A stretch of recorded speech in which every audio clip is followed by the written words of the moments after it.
Hello and welcome to a brand new episode of the Nerdpocalypse Podcast. I'm your host, Jay. I'm here with my co-host, Micah. Hey. And guest, Carrie. What's up? All right, guys, we're back. There is, in fact, plenty to talk about. However, there is no stupid tech or science and tech this week. Everything else is back. Checked out, Micah, even though we talked about it, we did a review. Terrence and I did a review last week. Again, sorry about the audio weirdness in that one. But we did a review of Us, but you got to see Us. Your thoughts on it? I enjoyed it. I thought it was I thought it was an excellent Twilight Zone episode.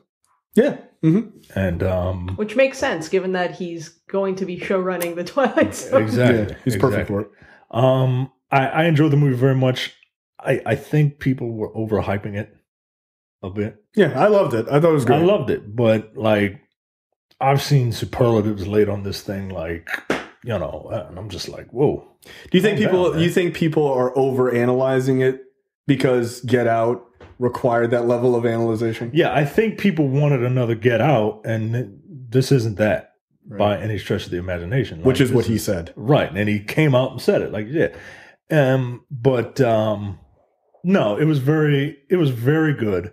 It's very amusing seeing big ass Winston Duke just playing a dad. He's just a dad. Yeah. He's just a regular ass he's dad. the reason why I want to see this movie. Because that boy is snack. Yeah, he's a big ass teddy bear, man. Look, not to spoil anything in the movie, but that one scene, the comedic scene of him in the bed, is gonna be one of the funniest fucking things I've ever seen. Because he's a big he's a big dude. He's man. Like 6'4", 6'5". Thick. Yeah. Yeah. But he's like, I think he's 6'4", 6'5", and there's a scene of him in like arguably a twin bed. Yeah. And he and like Lupita Nyong'o's like all freaked out, and she's like, we need to go. And he's like, she's not looking at him, but he's on the bed and the camera's focused on him, and she's like, we need to go. And he's like, but he's like kind of horned up, and he's like, yeah, where you want to go? And he's this like big guy in this fucking tiny bed. It's hilarious. Okay. But I liked his reaction in the movie. It was very real. It felt very real to me. Yeah, it was very real. And I like that the movie is centered on Lupita Nyong'o. Like, I've seen people who were mad at Winston Duke, you know, saying that he was a pussy and all that shit. And what would you do if people were just murdering people? You get you Rambo. And that shit is rooted in sexism, right? Like, it super is. And racism, by the way. There's a bit of that. Yeah. Like, you see this big ass 6'5", you know, 290 dude, and your brain automatically thinks that he's gonna be like the hero or whatever.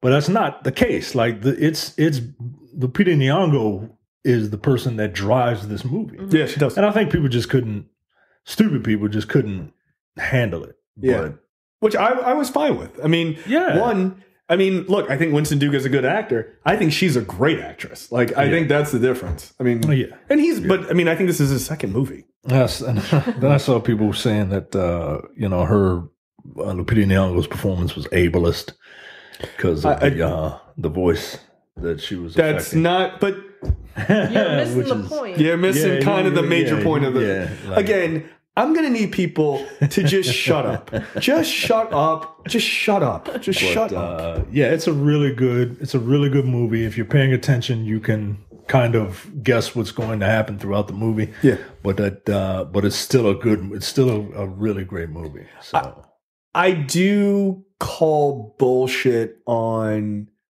like, I do kind of call bullshit on some people's commentary about you can see everything coming. You're only saying that after you saw the movie, yeah, and I don't like when people do that because I think it's disingenuous, right? Mm-hmm. And I don't think it's always purposely disingenuous. Like, I think sometimes you're like, yeah, I could have seen that coming. Really? Could you? Right? Because there are things, and I know what you're talking about. Like, there are clues that point to it, but those things aren't obvious. Yeah, you really have to be paying attention at a level that most people don't pay attention to. Yeah, I'm kind of calling bullshit. Yeah, on that. Like, I don't believe you. But there are things, like, there were things that I thought were there were moments that happened in the movie. I was like, that was interesting, but I didn't necessarily put two and two together. And I like to think I'm not an idiot. You didn't put two and two together until, like, if you did, it's right before it happened. Yeah. And like the big reveal, I put two and two together right before. I was like, oh, okay. Right. Right. Yeah, and then I was like, but it wasn't like, oh, I knew this 40 minutes ago. No, I knew this 14 seconds ago. Like, that was it. It's not much of a guess. So, yeah, I thought it was great. I did. I didn't like that people keep referring to him as, like, the new M. Night, because M. Night had successful movies, and like, oh, but then he tanked. I'm like, are you hoping that he tanks? Right. Like, that's silly. He's his own thing. Just let him be his own thing. Right. And I think he's going to crush the Twilight Zone. Like, if he's the one picking these stories, like, and picking the people working on this stuff, I think he's going to do good. He's got a good eye, I think, for this creepy shit. And I'll watch it.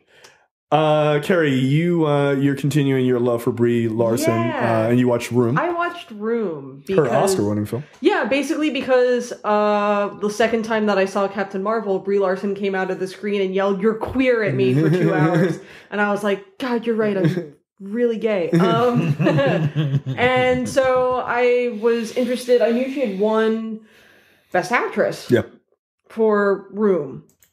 Hadn't really heard much about Room. I just knew that it was like a pretty serious drama. So it's on Netflix. Yeah. So I spent an afternoon watching Room. And that is a heavy movie. Yeah. Mm-hmm.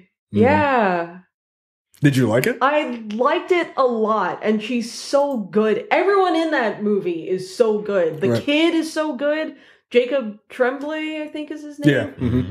God, he's really good, but, like, she's so good, and, like, the people playing her parents and, like, her stepdad are all, like, everyone's really good, but it's just, like, the subject matter is just so... Yeah, it's fucking horrifying. Heavy. It's harrowing to just, like, deal with. So it's just, like, that's a movie... Like, I don't usually watch dramas, and, like, I watched that, and, like, that movie just sort of, like, stuck with me for a few days afterwards, where I was still just sort of, like, mulling it over. Yeah, Room, like, if you haven't seen it, it's a movie about...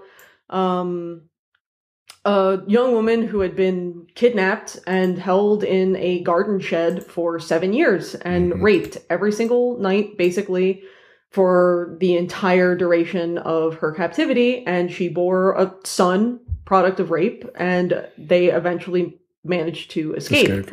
And so, like, the first half of the movie is them in the room, and then the second half of the movie is them sort of like dealing with the aftermath of no longer being in the room, and just the sort of struggles that, like, obviously she's depressed, like, from to say the least. Obviously she has a lot of shit that she needs to work through, but just from the perspective of the kid, just sort of like being like, oh, so there's a world outside of this room that for my entire life I thought was the entire world. Yeah, that's fucked. Did you like Tommy Wiseau's performance in this movie? Shut up. I'm kidding. Shut up. He shows up at the end. It's a sequel. Oh, hi, Brie. This ending totally ruined it for me. So, yeah, I mean, it's like, there are just little moments that are just so good. Just like the way he reacts to seeing, like, a real dog for the first time. I was just like on the couch, just like a weird burrito of emotions. Like, it's a lot. It's on Netflix. If you haven't seen it, I would definitely recommend watching it. Like, if you've seen Captain Marvel and you're like, I like her, how the hell did she win an Oscar? Just go on Netflix. That's why when people say, oh, I don't think she's a good actress, I'm like, I don't think that's correct. No, she has an incredible range. Yeah, and she's young. She's young. I think 29. She is 2 months older than I am. Yeah, and I hope to God she's also gay. Fucking old. I don't know. She's doing, what is it, the Unicorn Store? Oh, yeah. Another one with Sam Jackson. Mm-hmm. That's another Netflix. Yep. It doesn't look like a good movie, but I will watch it. You know what? I get the impression that is going to be very much in the same vein as, oh God, what's the name of that movie? Science Asleep or Garden State.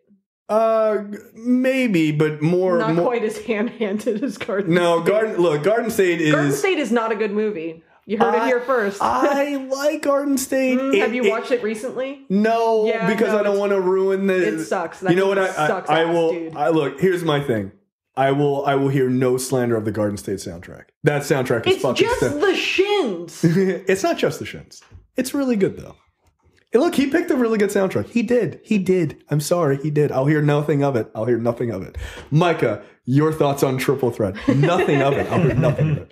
Man, Triple Threat takes me back to my days in the early 2000s where you were playing Pokemon Snap. Yeah, pretty much. When I was full on weeaboo, right? And I'm at Morgan State University hanging out with me, myself, and I. I was gonna say, and not getting laid, or not getting laid, watching a bunch of martial arts flicks and action movies, right? This is Chopsaki Avengers. Yes, it is. It's Chopsaki Expendables. Oh, okay, that's fair. And because Expendables is not good and this isn't either, but it's like the story, whatever, right? Like a woman is rich and wants to stop evil, and bad guys want to kill her, and good guys want to protect her. That's pretty much it, right? Yes, all right. That's all you need. But the action scenes are great. I mean, that's what you come for. That's what you come for, man.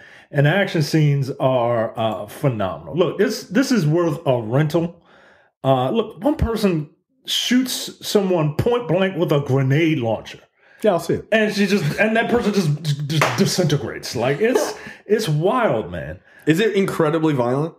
It's pretty violent. That was the most violent death, but a lot of it is just like knees to faces from Tony Jaa. Yeah, I need that. And like Michael Jai White and Scott Adkins are in it. And those are the two big names, right? So, of course, the two big names that Americans know, like they got to be double teamed by these Asian men, right? Because it's three Asian men against a whole squad of assassins.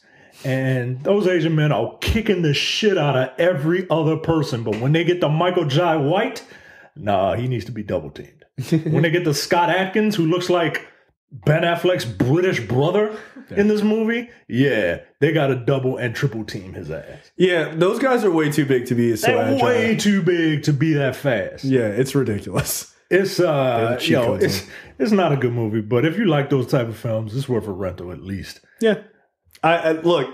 I don't imagine the plot is very good. It sounds incredibly basic. You know what you always say about these movies? That what type of movie it is? That it's a folding laundry movie? I literally was folding laundry while I was watching that movie. I mean, you joke, but I didn't come up with that in some clever, I was thinking about, I literally thought that when I was folding laundry watching a movie, I was like, yeah, this is exactly what I would do watching this movie. And that's why I say that. Yeah, no, it's not just a clever line. That's my life. I'm not, I'm not making it up. But all right. It's fun. It's fun. It's worth a rental if you like these types of movies. If not, just stay away. Yeah, if you're like, it's going to be great. I'm like, that's not true. Right. It's not true at all. It's fun, but it's exactly what you think it is. Yep. Yeah. Here's something that I can't recommend enough to everyone, especially people who love documentaries. HBO has a new documentary out called Inventor, Out for Blood in Silicon Valley. This is so fucking good. Holy shit. And we'll talk about it a little bit more later in the show. But the premise is this is about a woman named Elizabeth Holmes who in Silicon Valley, she started this company when she was like 19. And she basically found vein puncture of blood taking to be like terrifying, right? Like she doesn't like being poked with needles and stuff like that. So, and she also tells like this really heartwarming story about like having this favorite uncle who was dying of cancer and she didn't have a chance to see him before he died and all this other stuff, right?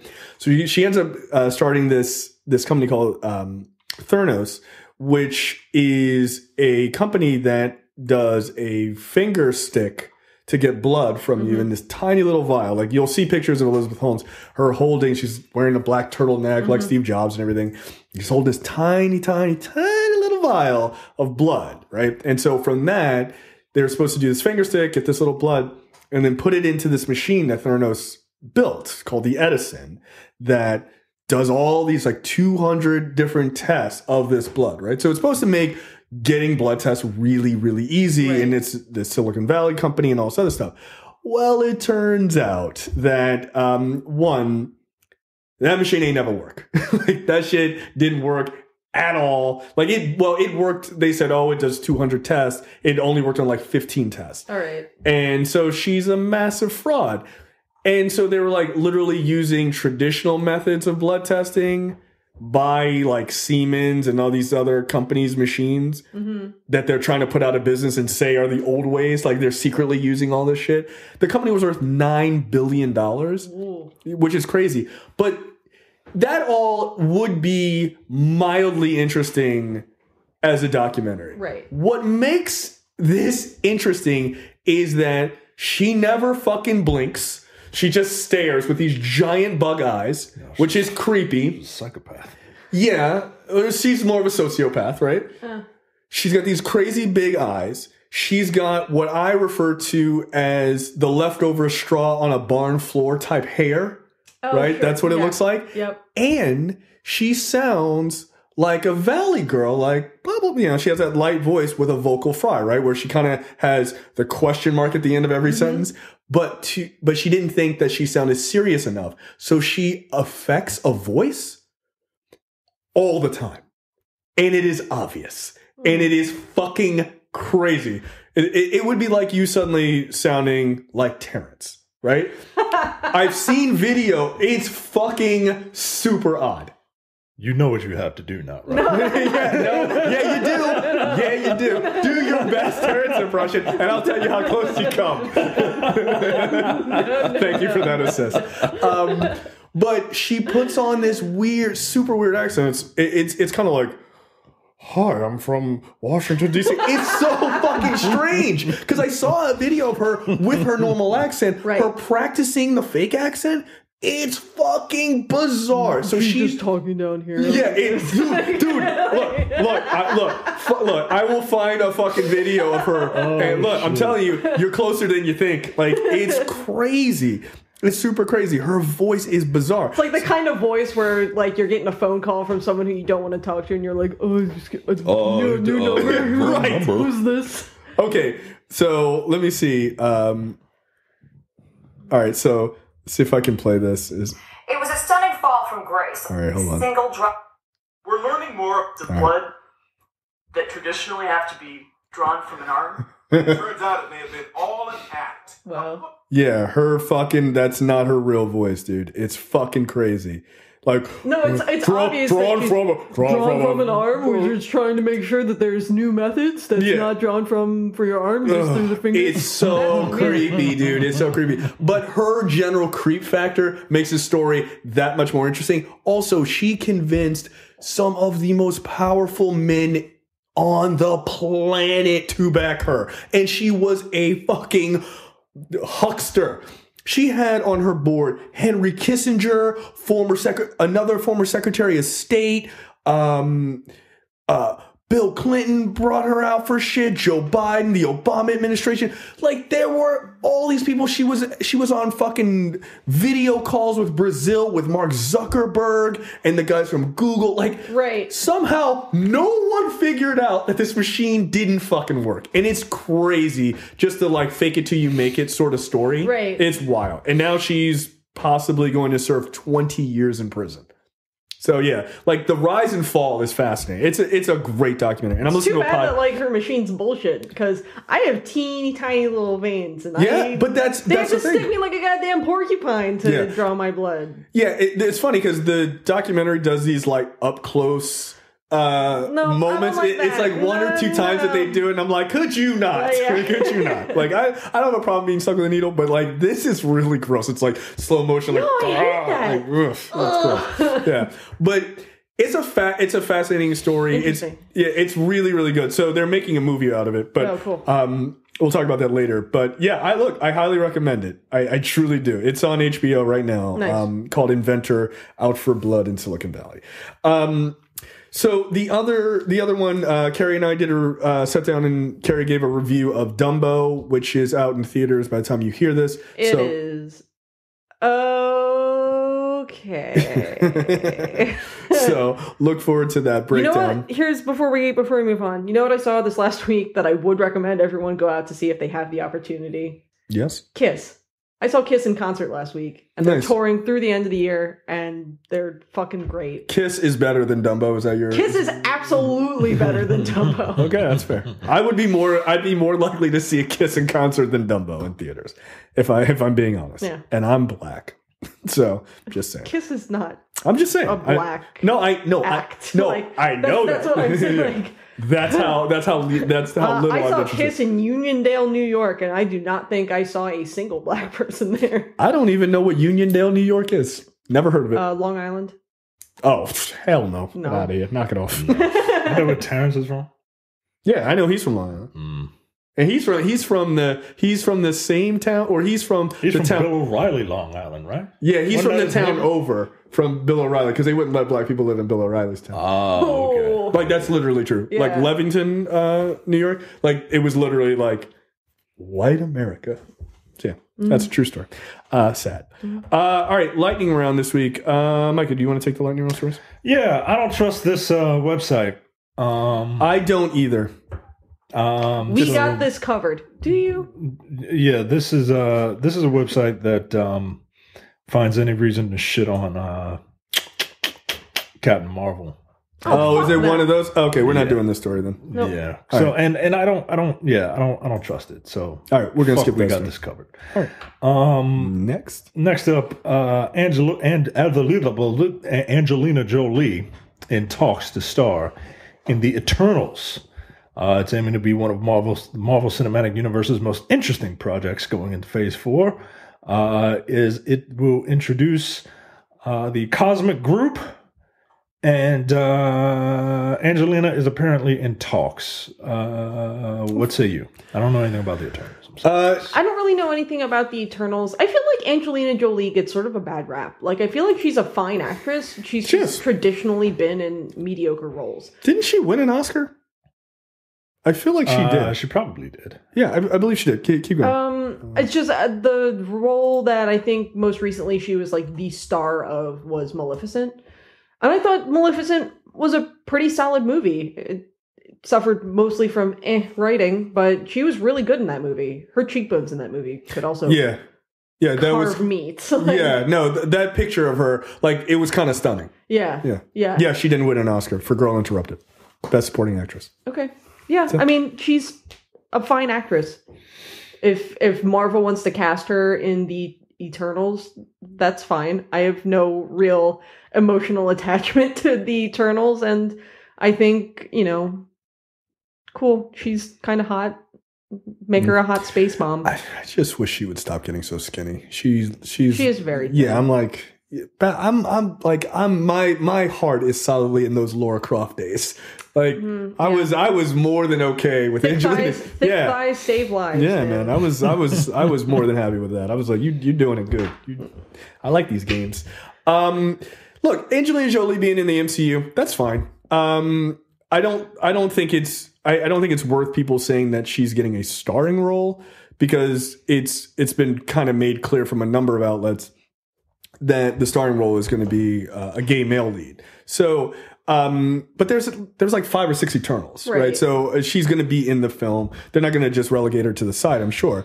That being said, she follows a bunch of Oscar-winning actors in the MCU. Fucking Sam Jackson, Robert Redford, Brie Larson. Glenn Close. I think maybe Annette Bening has won an Oscar. I think she's been nominated. I don't know that she's But won. I mean, still, a top caliber actor or actress. So yeah, I mean, putting her in it, that's cool. Look, I don't expect her to be like a Gamora type character. She's not gonna be like fighting. No. So it's fine. Look, if she's playing like sort of a big time queen type character, that's fine. I agree with you. I think she gets a bad rap. Space lesbians.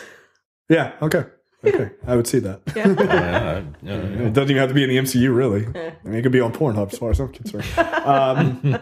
Googling. But yeah, no, I'm fine with it. I do agree. She gets kind of a bad rap. I think it's just for like adopting mad brown kids around her. I mean, she's just trying to Pokemon through God. everybody. Like, her personal life has been admittedly very weird. But like, she's a perfectly capable actress. I don't think she's Shakespearean or anything like that, but like no, she's good. No. She's had a history of ending up in mediocre films. She has, and the funny thing is, she took I thought a pretty good stab at being a director. Most of the stuff has been from like okay to good, not anything great. But I thought she would have been in the running. There was talk in the early days that she was going to be in the running to direct a Captain Marvel movie. I remember people were thinking about her just because clearly you'd want a female director, right? For the movie, and I know her name was thrown around. So look, if she can get in the MCU this way, I'm more than fine with it. Yep. Again, I don't know anything about the Eternals. I'm actually kind of excited because I want to be able to just go in kind of completely fresh on them. Yeah. Disney recently brought up 20th Century Fox and all of its projects, leaving such horror hits as the Alien franchise, the Predator series, and David Cronenberg's The Fly now in the hands of the House of Mouse. So is Ridley Scott's planned Alien 5, a.k.a. Alien Covenant 2, a.k.a. Prometheus 3, still headed our way? Prometheus 3. It looks like it, as a recent Deadline article says, quote, Ridley Scott's Scott Free, his production company, seems also a good bet to stay following the 20th Century Fox and Disney merger beyond the next Alien installment that he's working on. So from that little blurb, people are inferring that another Alien movie is coming. I've never seen an Alien movie straight through, start to finish. That's ridiculous. I feel like I've seen the best part. Get away from her, you bitch. No. I feel like that's the best part. And game over, man. Game over. I feel like those are the best parts of that entire franchise. I've seen Prometheus. Yeah. Yeah, I was going to say, if Prometheus counts, that's the only Alien-related movie that I've seen all the way through. Yeah, so defend it. Defend Prometheus. I can't defend Prometheus. No, it's got Idris Elba in it. With a southern accent. Okay. Yeah, okay, that's fair. I mean, sometimes he's American, sometimes he's British, sometimes he's both, depending on the movie. And obsessed. He's a little bit of both. Sharon! Like, which country are you from? So, look, I don't need this. I think Ridley Scott needs to be the producer of these films, and I think he should give it to people who have fresher ideas. I think he is single-handedly running his franchise into the ground. That I think he did such an amazing job on Alien. Pass it off to somebody else, James Cameron, for Aliens. James Cameron fucking picked it up. Because he is the true franchise Viagra. He took that shit and ran that shit into the end zone. And then he left. It's all been shit ever since. Look, I don't care. I saw Alien Covenant. That was bad. Like, that was really bad. Prometheus I thought was okay. Not great, but just okay. I just thought it was okay. Yeah, Alien is great. Aliens is great. That's basically that could have just been the end of it.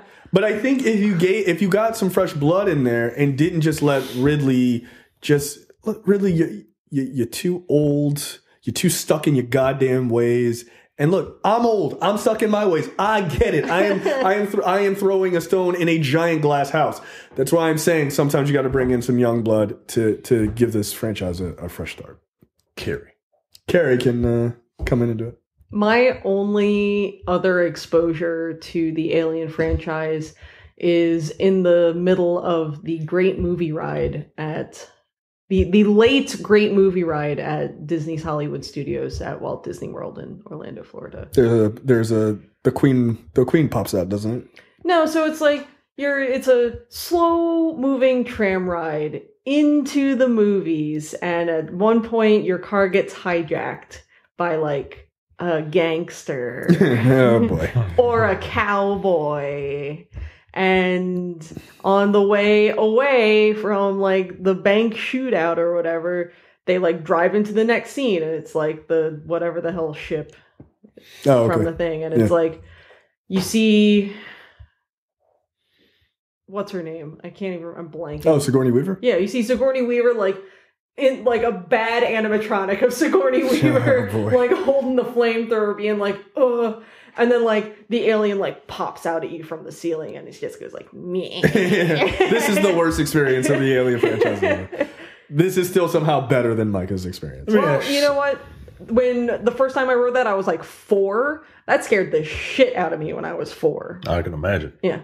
Probably scared the shit out of me right now. Let me ask you a question, since you are the only one who has suffered through the Alien quadrilogy and the Prometheus duality. The Prometheus duality. Does this franchise need to like is it dead? The story isn't what brings people in. It's the murder. Right, it's the murder. Like the I alien like the should be, weirdly sexually shaped aliens. Yeah. Oh yeah. Like it's very phallic, and then it's got 2 mouths, and one of the mouths is a tongue, so you can just go, Yeah, see, I feel like you two don't watch it. Nah, yo. Like that's not a thing. Like, that's not for me. Like, no, that's not a thing. I'm like, that thing just burst out of that person's back. I'm not getting a hard on right now. Like, and it literally hugs, the opposite. It hugs your face and then fucking it like shoves a thing into your throat. It rapes you. Yeah, like isn't the whole thing with aliens like just like a real hard metaphor for like rape and violation? I mean, if you think about it, just anything could be, really. I mean, but like, isn't it designed specifically? I mean, that way? Well, no, actually, what I would argue that the entire series is about the horrors of childbirth. Is that that child comes busting out of you? Not only does it come busting out, it kills you so that it can live and enjoy its life as it destroys the parents' lives, which is what your life is like right now. Yeah, pretty much. Childbirth is not like childbirth is serious, man. Like, were you in the room? I was in the room. Ugh. Well, I was in the room during the operation, and yeah, it was. I mean, childbirth is essentially like the way it was done for us, for my wife. It's essentially a goddamn Mortal Kombat fatality, and then they sew you back up. Like, did she have a C-section? Yeah. Okay. Like a Kung Lao kind of thing? Like, bam, yoink, and then sew you back up. But I guess it's more like Noob Sabat's new fatality, right? Yeah, it just splits you right open. Yeah, it's terrifying. Yeah. I'm here. I love you now. No, everything about pregnancy and childbirth is horrifying. It is. And that's what the Alien franchise is. And that's why I'm going to have my tubes removed. Shouldn't the Alien franchise, shouldn't the alien be treated like a force of nature? Like, isn't this... It is a force of nature. Well, isn't this like having a prequel for the movie Twister? Well, okay, so here's the thing. And...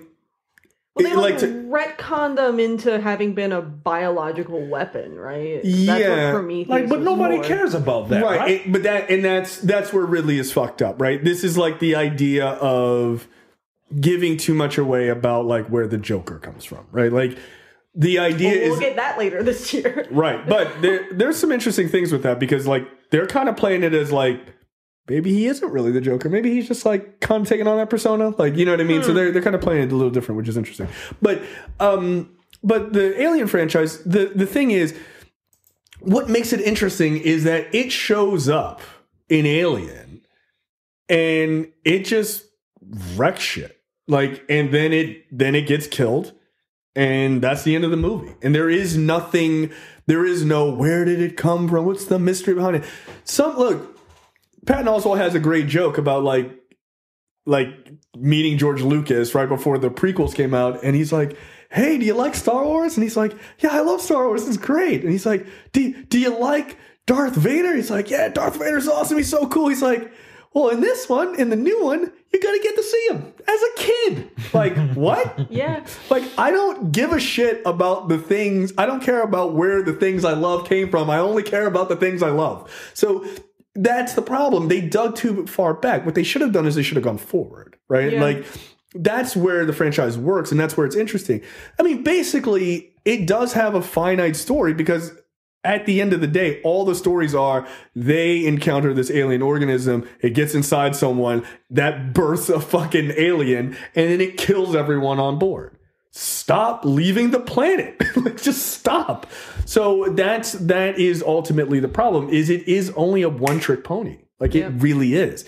The problem is what you got to do with that. Like, what I liked about the Prometheus thing was, so like Weyland Yutani is the company that is like going out and sending these Marines or these scientists and shit to these other planets.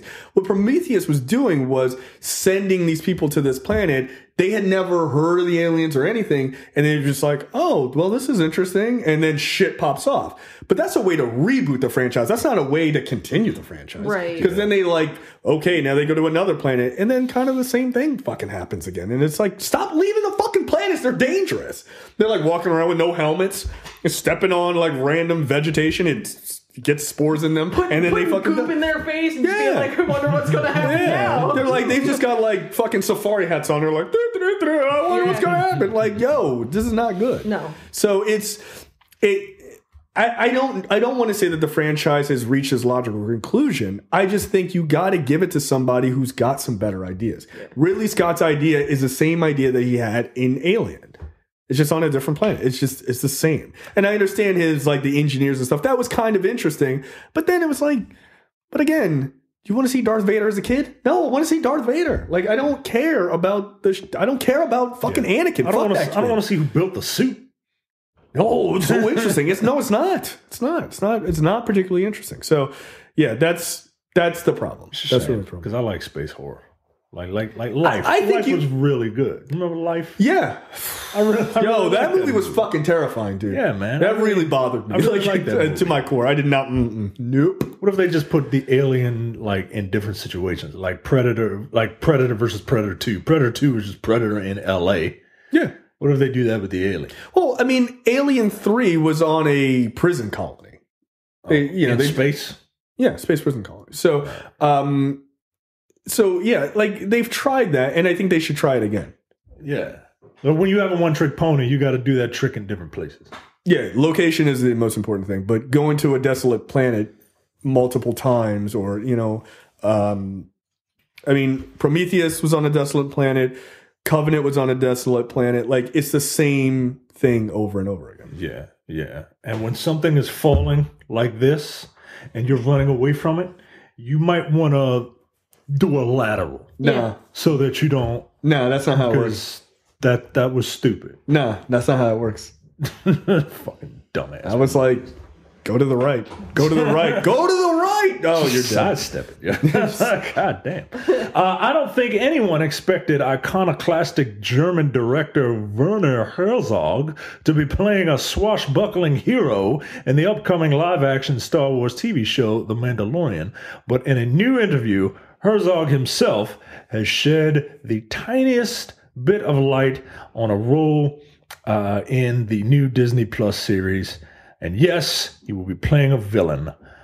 In speaking with IndieWire, Herzog explained, quote, "Now this is not a secret anymore. A small part, a real small part in The Mandalorian, the Star Wars sequel, or whatever you want to call it. I like to act because I know I'm good on screen, but only if I have to play a real villain." I'm fine with that. I think Werner Herzog is great. He's got an awesome voice. An awesome name. Yeah. He also does really, I mean, his voice work on documentaries is pretty dope. Yeah, he just looks like a bad guy.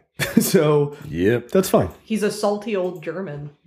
Yeah, I mean, just by default, I guess. He just kind of like that guy's end up looking like a bad guy. Yeah, like this is Hans Gruber's dad, right? Like from fucking Die Hard. So yeah, that's cool. Great. Hans Gruber's dad. Could be Hans' dad. You don't know that. That's fine. I'm actually looking forward to this. I'm very interested to see what this show feels and looks like. That suit looks dope as shit. Mm-hmm. It looks really good. And Jon Favreau is a good director, so I think this is going to surprise a lot of people. Last up, Marvel's Runaways is officially renewed for season 3. Yes. Show is highly underrated. It's very, very good. I have not watched a single episode. It's good. It's really good. They handle teen relationships really well because teenagers are, and I say this in the nicest way possible, the fucking worst. Yeah. They get emotional about the dumbest shit, and they're like, well, I hate you forever. And I'm like, but that's not even that bad. And they're like, I'm out of here. Like, they leave, and they're like, fuck this group. And then, like, 3 days later, they're like, I probably shouldn't have done that. I really like that girl. Or, that guy's really nice. But they managed to do that dynamic really well. All the kids are good actors. I haven't watched the new season of Cloak and Dagger yet, but yeah, Runaways is good. Cool. The second season I thought was a nice jump up from season 1. They use more of their powers and shit. All right, movie and TV news this week. Jennifer Lawrence to star in the Elizabeth Holmes focus movie. So there's a picture of Elizabeth Holmes in this article. You get to see what a crazy person looks like. Yeah. Yikes. Yeah. And then there's also Elizabeth Holmes there. Oh, well. No, look, this is fine. Yeah. Doesn't her hair look like straw you found on the floor? It does. Yeah, it's just... She's used a flat iron on that a few too many times. She just, like, she needs some VO5 or something, girl. You need some oil in that area. That shit looks like it would start a brush fire. Yeah. Jesus Christ. I think the best part about this news is that we get to hear Jennifer Lawrence do her man voice. Hi, I'm Jennifer Lawrence. 100%. That, like, when I saw that, I was like, I can't. I believe when JTD posted this story in our fan group, the nerdpocalypse.com/fans, the very first comment was from me and said, I can't wait to hear her voice. I want to hear what it sounds like. Because it's creepy and it's weird. Yep. Look, again, that documentary is really good. There's a podcast out now called The Dropout, which is about it too. That goes a little bit more in depth. You don't have to watch the doc to listen to it though. Yeah, I'm fine with this.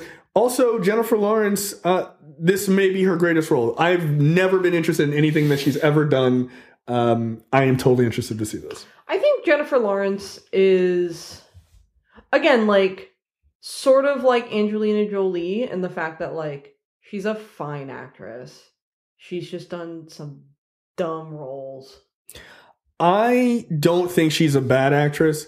I am just done with Jennifer Lawrence. Like, that's the thing is, like, I would never take away that she's a good actress, although I think she phones it home in the X-Men movies. But in her other films, that she actually... To be fair, they're Fox X-Men movies. Yeah, I mean, you can only do so much. But I do think she is a good actress. I feel like she's overexposed, and I'm a victim of that overexposure. You know, she was in Hunger Games, and that exploded. And I like that movie. And then she was everywhere. Yeah. And everyone was like, fucking 40 films a year. And I was like, I've had enough. Yeah. What is interesting about this, so Jennifer Lawrence is going to star as Holmes. Micah, you'll be happy to see this. Adam McKay is directing. Oh, well, now I'll watch it. Yeah, like 100%. And the guy who wrote the takedown piece for the Washington Post, Taylor Carreyrou, is co-writing with the person, with the woman who wrote The Shape of Water. So he's going to turn his book basically into this movie. Mm-hmm.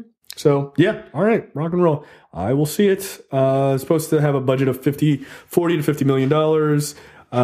No release date as of yet. So look forward to the Elizabeth Holmes documentary. Probably something with the term blood in the title, I'm sure. Bad Blood is the name of the film. Oh, there you go.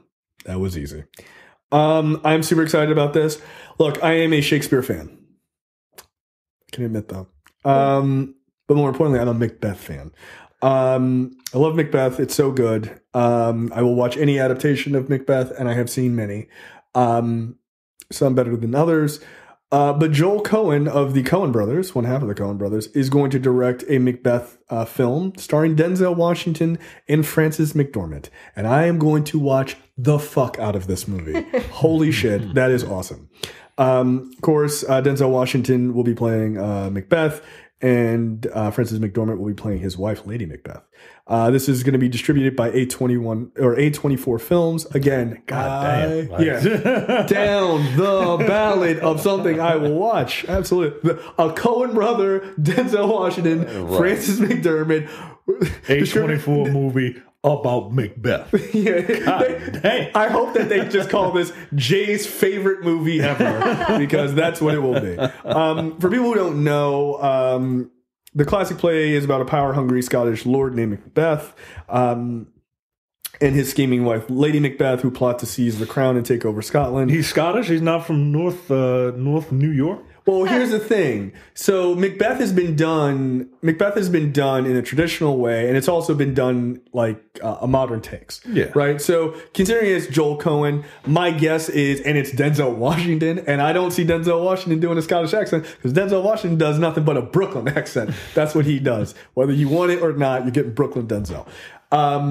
So my guess is they're going to do it some sort of like modern times in America type of thing. Yeah. Probably a corporate thing. I can see that happening, right?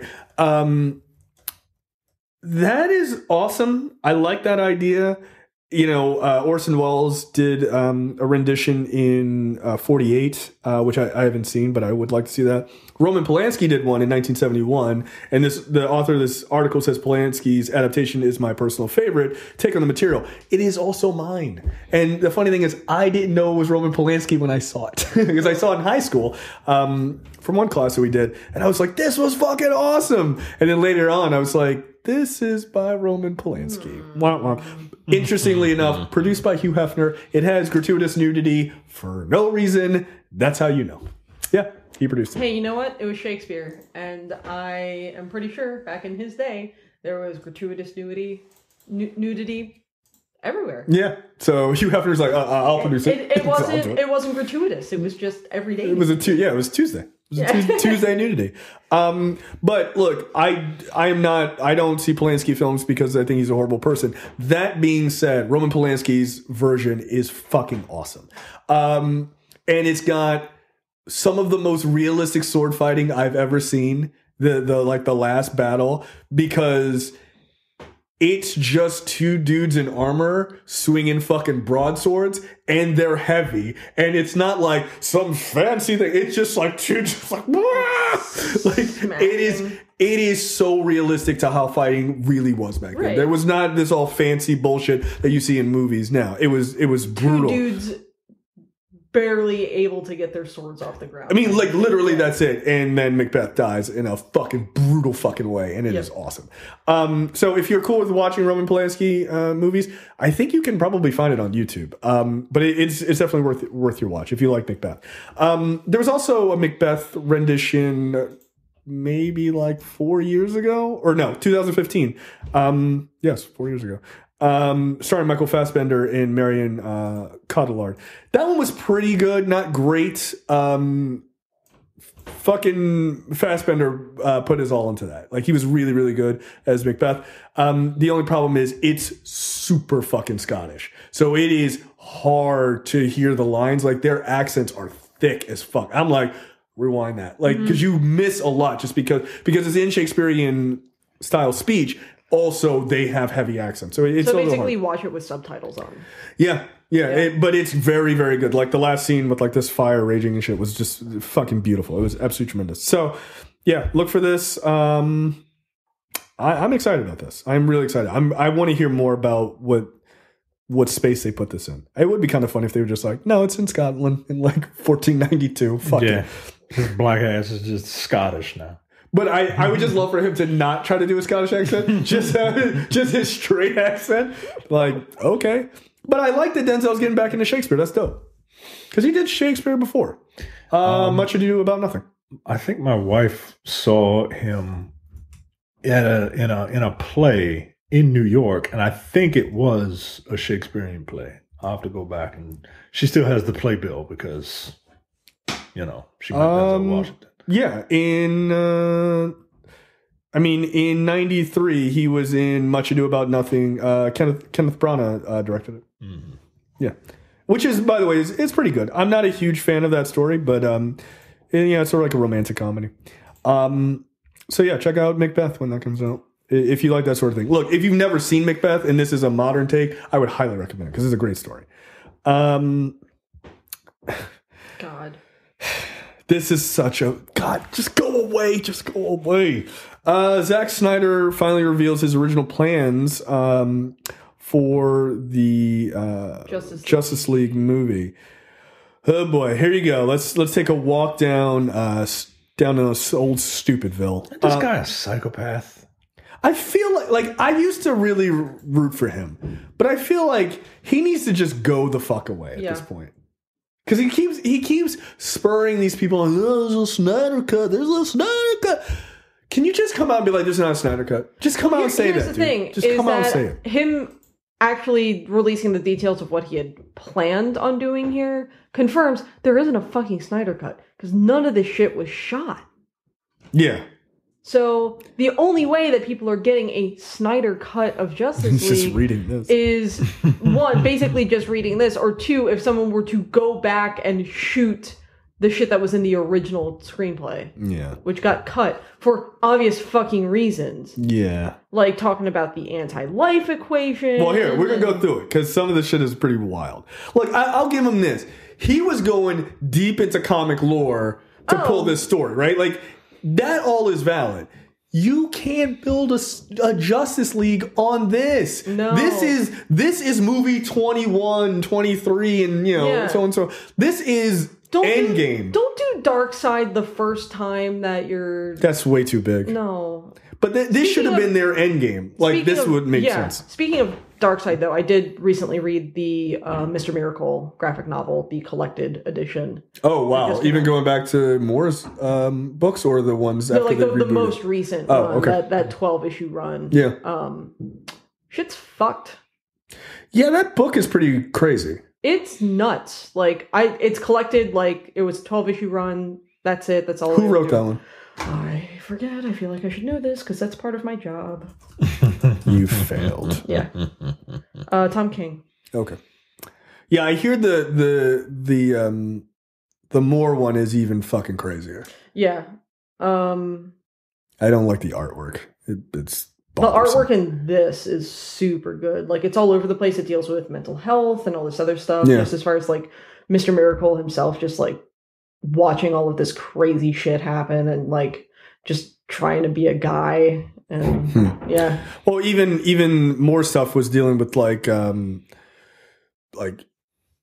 was, like, childbirth and, like, just absolute bedlam, and everyone's like, it's really crazy, but it's really good. And I'm like, well, yeah, it's more. I mean, that sounds about right. Yeah. He's a good writer. He's a lunatic, but he's a good writer. Yeah. All right, so let's talk about Justice League. So he says these are quotes from Snyder himself. He says, quote, "The original Justice League that Chris Terrio and I wrote, we didn't even shoot. Bingo. There is no Snyder cut. The actual idea, the hard idea, the scary idea, we never filmed because the studio was like, that's crazy." Yeah. Yeah, they were right. They were right. When the movie came out, understand that Chris Terrio and I finished the script to Justice League before Batman vs. Superman came out. Yeah, it shows. Some people didn't like that movie. A vocal minority. Yeah, all right, dude. Yeah, dude. That was literally everyone. Says, it's a long story, but he says, the truth is, the nightmare sequence in, I guess was that in Batman vs. Superman? I don't remember. The truth is that the nightmare sequence in the movie was always my idea, that all of that would eventually be explained, obviously. In the distant future where Darkseid has taken over the Earth and a few members of the Justice League that had survived the world were fighting. He talks about how Superman had succumbed to the anti-life equation because Darkseid took over Earth, and he used a boom tube to go into the Batcave and killed Lois Lane, thus fucking breaking Superman once and for all. The Man of Steel falls from grace. Would have been led to Batman, Flash, and a broken cyborg attempting to send the fastest man alive back in time to warn Bruce that what was to come. That explains that the Cape Crusader saw the Cape Crusader inside the Batcave when Barry Allen told him Lois is the key. They had an after credit scene, the Justice League teaser that was in the movie apparently, I guess, where Wonder Woman says, it's the line where Bruce says, I was right here when Barry Allen came to me and he said Lois Lane is the key, and she says she is to Superman. Every heart has one. What, that writing? That's bad. That is bad writing. All right. Yeah. So they had the time traveling thing. Steppenwolf was never supposed to be in Justice League. Instead, it was supposed to be Darkseid that was like wrecking shit. And then originally Superman isn't supposed to come back and save the day, but it was supposed to be Green Lantern, which would have been super weird because we wouldn't have had any meeting of Green Lantern when he showed up, which would have fucking made no sense. Right. Then the entire Earth is desecrated and destroyed By Darkseid. By Darkseid, and then in the sequel, I guess that's the end of the sequel, and then they fight. The Justice League fights alongside the Green Lantern Corps, and they eventually beat Darkseid, do some sort of time travel shit, and fix everything. So where's Superman? I don't know. Yo, his fascination with like really wanting to make Superman like an objectivist is baffling to me. It's literally the exact opposite of Superman. Right. He's like, an interventionist. Right. Yeah. Like Zack Snyder's Superman doesn't care about anybody but himself. Yeah. Like the idea. He's got his own moral code as long as it aligns with his wants and desires. Like, well, some people have been equating that, like his view of that, to a very like right wing view. I mean, isn't that essentially what objectivism is? You look out for yourself. Yeah, and it's like it's a hyper libertarian view, or libertarianism, really. Yeah. So, all right, yo. I find that really funny. Like I don't mind. You don't fundamentally get the character. I don't mind different takes on characters, but that's like what ifs and offshoots and hollowed out stuff. Like if you're trying to build a universe, if you're trying to do that in like an Injustice movie. Yeah, exactly. Like, that's literally what Injustice is. Yeah, that's exactly what Injustice Superman is. But that's what he wanted to make. It's clear that he wanted which by the way would have actually been interesting had they build all like just really super build the DCEU and make it work, right? And it's let's say with Man of Steel, let's say he hadn't done it, or you could have even started with Man of Steel, by the way, right? Like in the second movie, he kind of gets his gears back, and he's the Superman we know, and everything moves forward, and it works. Shazam was doing. That's what I thought, because that's kind of what the first part of Man of Steel was, right? Right. Like that's exactly what Pa Kent was telling him, right? Like, you don't have to care. I mean, Superman's like, well, what am I supposed to do? Let him drown? Yeah, I mean you look out for you, bruh. Like, don't let the government tell you what to do. Like, wait, what? That's weird, right? So, like, if all of that was working, right, and Wonder Woman and Shazam and all this other shit, you had a Batman movie, all that stuff was connected and working, then it would actually be interesting to have a storyline where it's like an alternate universe or something like that. Something happens and things get flipped, and then it's like this Injustice. They just do like one Injustice story. Yeah. Like, that would be kind of interesting. Superman gets affected by red kryptonite and flips the fuck out and becomes a libertarian. Yep. Right. That's all you got to do. Right, but like it should be in a different universe, so he could just wreck shop in that universe. It doesn't affect the regular, normal world, right? I mean, or it does. Even if it did, they don't know what it is. Batman figures out, oh, it's red kryptonite. Wonder Woman's the only person strong enough to get close to Superman to get rid of, the kryptonite laced cape or whatever bullshit, right? Yeah. And now he's back to normal. I mean, you can still get your fucking libertarian rocks off. Right. You fundamentally don't get the character. Like, that's the problem. And look, I said this on Twitter, and I wish it had generated a little bit more of a response. But can we now admit, I mean, the reviews seem to be pretty solid, even above solid for Shazam. And I have, again, people that I know and trust have seen it and really like it. But can we all admit now, it wasn't that DC couldn't do this. Yeah. And it wasn't the characters and those bullshit articles where, I just don't think they lend to it, connecting. No. Zack Snyder was the problem. Yeah. His vision for that universe was the problem. Yeah. Yeah. The same, and I hold this to DC fans too. That bullshit of, it just needs to, it can be darker and all, and it could be darker. That's fine. I never really had a problem with it being darker, but they're like, I don't want it light and silly like the MCU movies. You motherfuckers just gave Aquaman $1 billion because it felt, not exactly, but it felt more MCU-ish than it did like all the other DC Because it movies. was light and silly. It Light had and fun. saturation to it. Right. So right. like the literal idea of like this can't be done and all this other stuff is bullshit. And what drives me crazy is they're now figuring that out. They're seeing success after success after success, but now they've torpedoed the whole fucking universe. Yeah. They've torpedoed it. Like instead of going, maybe these things aren't working. Why don't we fix it? No, blow it up. Just blow it up. But you're eventually going to have to put it back together. Because look, if Matt Reeves pulls off this Batman movie and it's good, people are immediately going to be like, when are we getting a Justice League movie? Because right now everything is still separate, right? If Wonder Woman 2 works, which I'm sure it will, if it's a sequel or whatever the fuck, whatever they're doing over there. But that working, Aquaman working, Shazam seemingly works. Already people are like, oh, I can't wait to see Shazam in Justice League 2. Is that going to happen? I don't know. They had a really unique opportunity, Warner's did with this, because you could have like those characters, the core, the Seven, Unite the League, like they're all so Unite the Seven. What happened to that?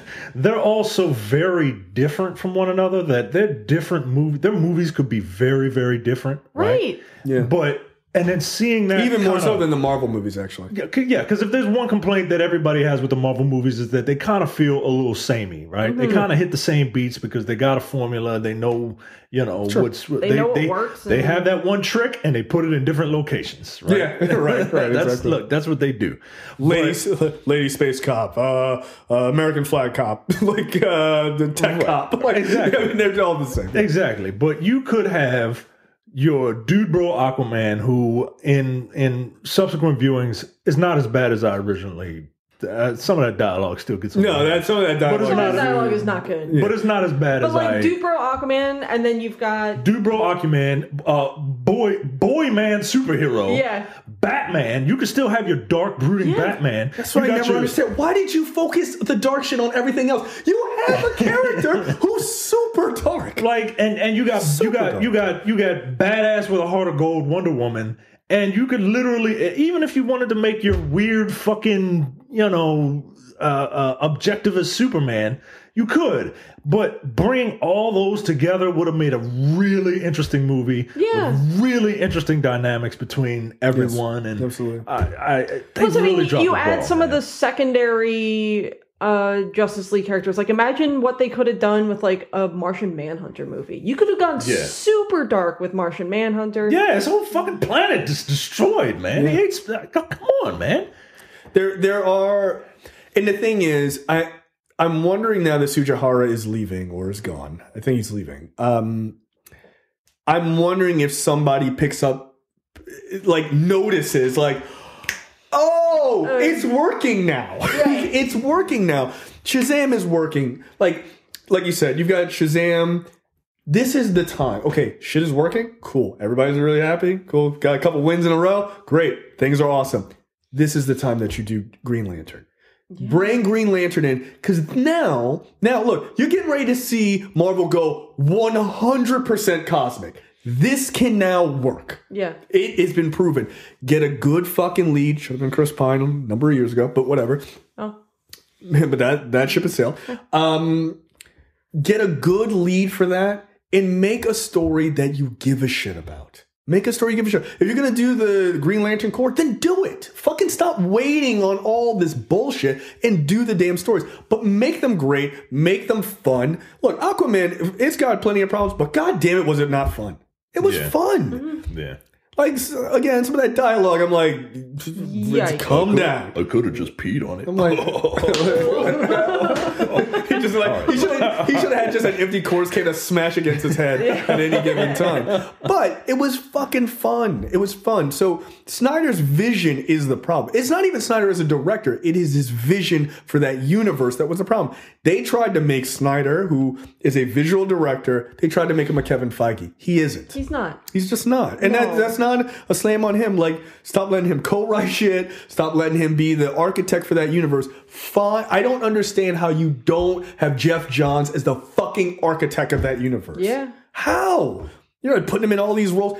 architect. That is your job. Yeah. You, Kevin Feige, this shit, and then let's get moving. Let's make this money. If Aquaman can make $1 billion, a Flash movie can make $1 billion. If a Flash movie can make $1 billion, Wonder Woman 2 can crack $1 billion. No fucking problem. No problem. And honestly, I think Wonder Woman didn't crack $1 billion just because of all the shit that came before That's basically it. That's the reason. You know, I still haven't seen Justice League. I still haven't seen Batman versus Superman. Slow down. Look, take your time. Yeah. Take your time. I wasn't a huge fan of the Nolan Batman films. Right. I respect them for what they are. I think they are very much products of their time. Oh, sure. Absolutely. I also think the success of those films doomed the rest of the DC extended universe. You think it did? Absolutely, because those three films, the Nolan Batman trilogy, the way that those films were shot, Zack Snyder looked at that and said, okay, well, that made Warner Brothers $1 billion fucking dollars. So all of the movies have to look like this now. Yeah, no, that's right. Well, it really feels that way when you watch Man of Steel. Yeah. Yeah, absolutely. Wasn't Nolan a producer or executive producer of Man of Steel? He was. Yeah. Yeah. Legit, like... The success of the Nolan trilogy has doomed the DCEU up until now. I can see that. I can see that argument, and I think it's just because it's a fundamental misunderstanding of that character, right? Like, yes, Batman is dark and brooding, and that needs to be dark and brooding. Or he can be, right? I mean, they're never going to make a modern Batman movie where he's like, hey, I'm Adam West. Like, that would be ridiculous. I'd like to see it once. No, I mean, like, my favorite Batmans are Adam West Batman and, like, animated series Batman. And I would say animated series Batman is, like, a good balance of dark and brooding and still empathetic and, you know, multi-layered and whatnot. He's not just, like, well, I'm Batman. Like Affleck was just a fucking monster in a suit. Yeah. Like, he just was. And like that can be who Batman is, but I don't think that should be who Batman is. Yeah. Like I agree with that. Batman is at his best when you have the ability to have him be the world's greatest detective. When you have him be that on top of being the Dark Knight and whatnot. See, that's why I think Matt Reeves is going to fucking nail that movie. Yeah. I think he is. Because I'm looking at his work on the Planet of the Apes movies where I gave a fuck about the life of a goddamn monkey. Like, I cared when Caesar, spoiler alert, when Caesar died. I gave a shit. Yeah. Because they made that more than just a Planet of the Apes war versus man movie. Those movies were so centered on character. Right. You were just like, Jesus Christ, there's so much character depth of this fucking talking ape. And he only said 9 words until the last movie. So it's that's what crazy. I think that, like, the DCEU has lacked up until recently is any meaningful character depth. Yeah, that's true. Wonder Woman has the best.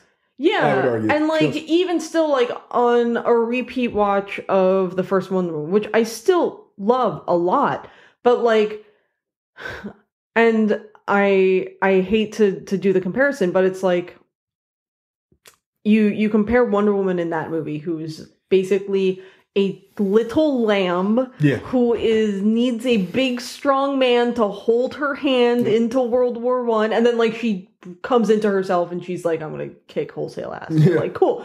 And it's like you compare that to fucking Captain Marvel, and Captain Marvel was fully realized, and she was like, no, I'm the smartest person in the room. Yeah. Thank you very much. Yeah, no, that's a vast difference in their origin stories. Right. Too. Yeah. But like I feel like we didn't get the sort of like character depth on Wonder Woman. See, I right felt, off the bat. We didn't, but I would say they dug into her a little bit more, like especially scenes where, like when they were on the boat leaving. Oh yeah, that was the best scene in the movie because she was just like, "Oh, we don't need men. I don't need no man to get off." I'm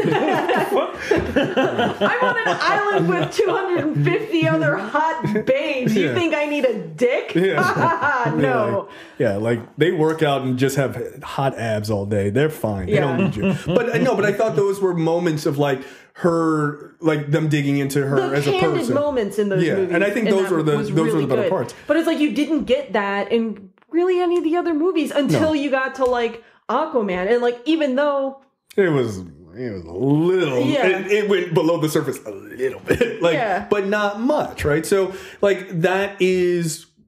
like you can make arguments that the MCU movies are goofier in some ways than they're not. But guess what? Ant-Man has more character depth than I would argue almost anybody in the DCEU does. He does. He's got his daughter. You understand why he fucks up, why he's trying to be a better person and all this other stuff. Iron Man is super in-depth. Cap is super in-depth in who those people are as characters. And yeah, they've been around a long time, but they dug into those characters from the jump. Right. They weren't wasting any time with it. Right. So I do think look, if I could give any advice to the WB people, I know they're listening. Don't trash the DCEU. Just work from what you have now, which is now working. You got Wonder Woman, Aquaman, now Shazam. That's three. That's three that you nail. And you're getting ready to have Suicide Squad, the sequel. Or actually, that's a reboot, by the way. Sequel? No. They're now saying that that's a reboot of the Suicide Squad. With James Gunn doing it. That's a fourth. That's a fourth fucking win. If Matt Reeves gives you a 5 for Batman, and if this Joker movie, which is not really in the DCU or whatever, or maybe it is, who knows, that's 6. That's 6 in a row. That's 6 in a row. Okay, now we are moving in the right direction. So don't trash the DCU. Figure out what you want to do and coalesce this shit. Because I'm telling you, you get a successful Batman movie, people are going to want those characters together. They're going to want them together. So get it together. And bring back Superman. Stop being stupid. It's dumb. Oh, we're going to bring Supergirl. Supergirl is not Superman. No. Look, Henry Cavill is a good Superman. He is, and you're going to waste him. And that's dumb. And that's unfortunate, because he's very good to look at. All right, calm down. He's a handsome guy. I will never forget having to nudge my wife and be like, relax. Yeah. Jesus Christ. He came out of the water, out of the fucking episode of Deadliest Catch with no shirt on. Fuck you, dude. Out of here. Oh, I want to see The Man from U.N.C.L.E. What do you know about The Man from U.N.C.L.E.? Superman's in it. Oh, okay. Yeah. That's what you know about it. All right. Gotcha. That boy is a whole snack. Yeah, he's a big fucking dude. Like, it's ridiculous. Is he still a pedophile? No, he broke up with that girl. Oh, okay. He's back to older ladies now, over the age of 21. Old pervy Hank Cavill over there. God damn it.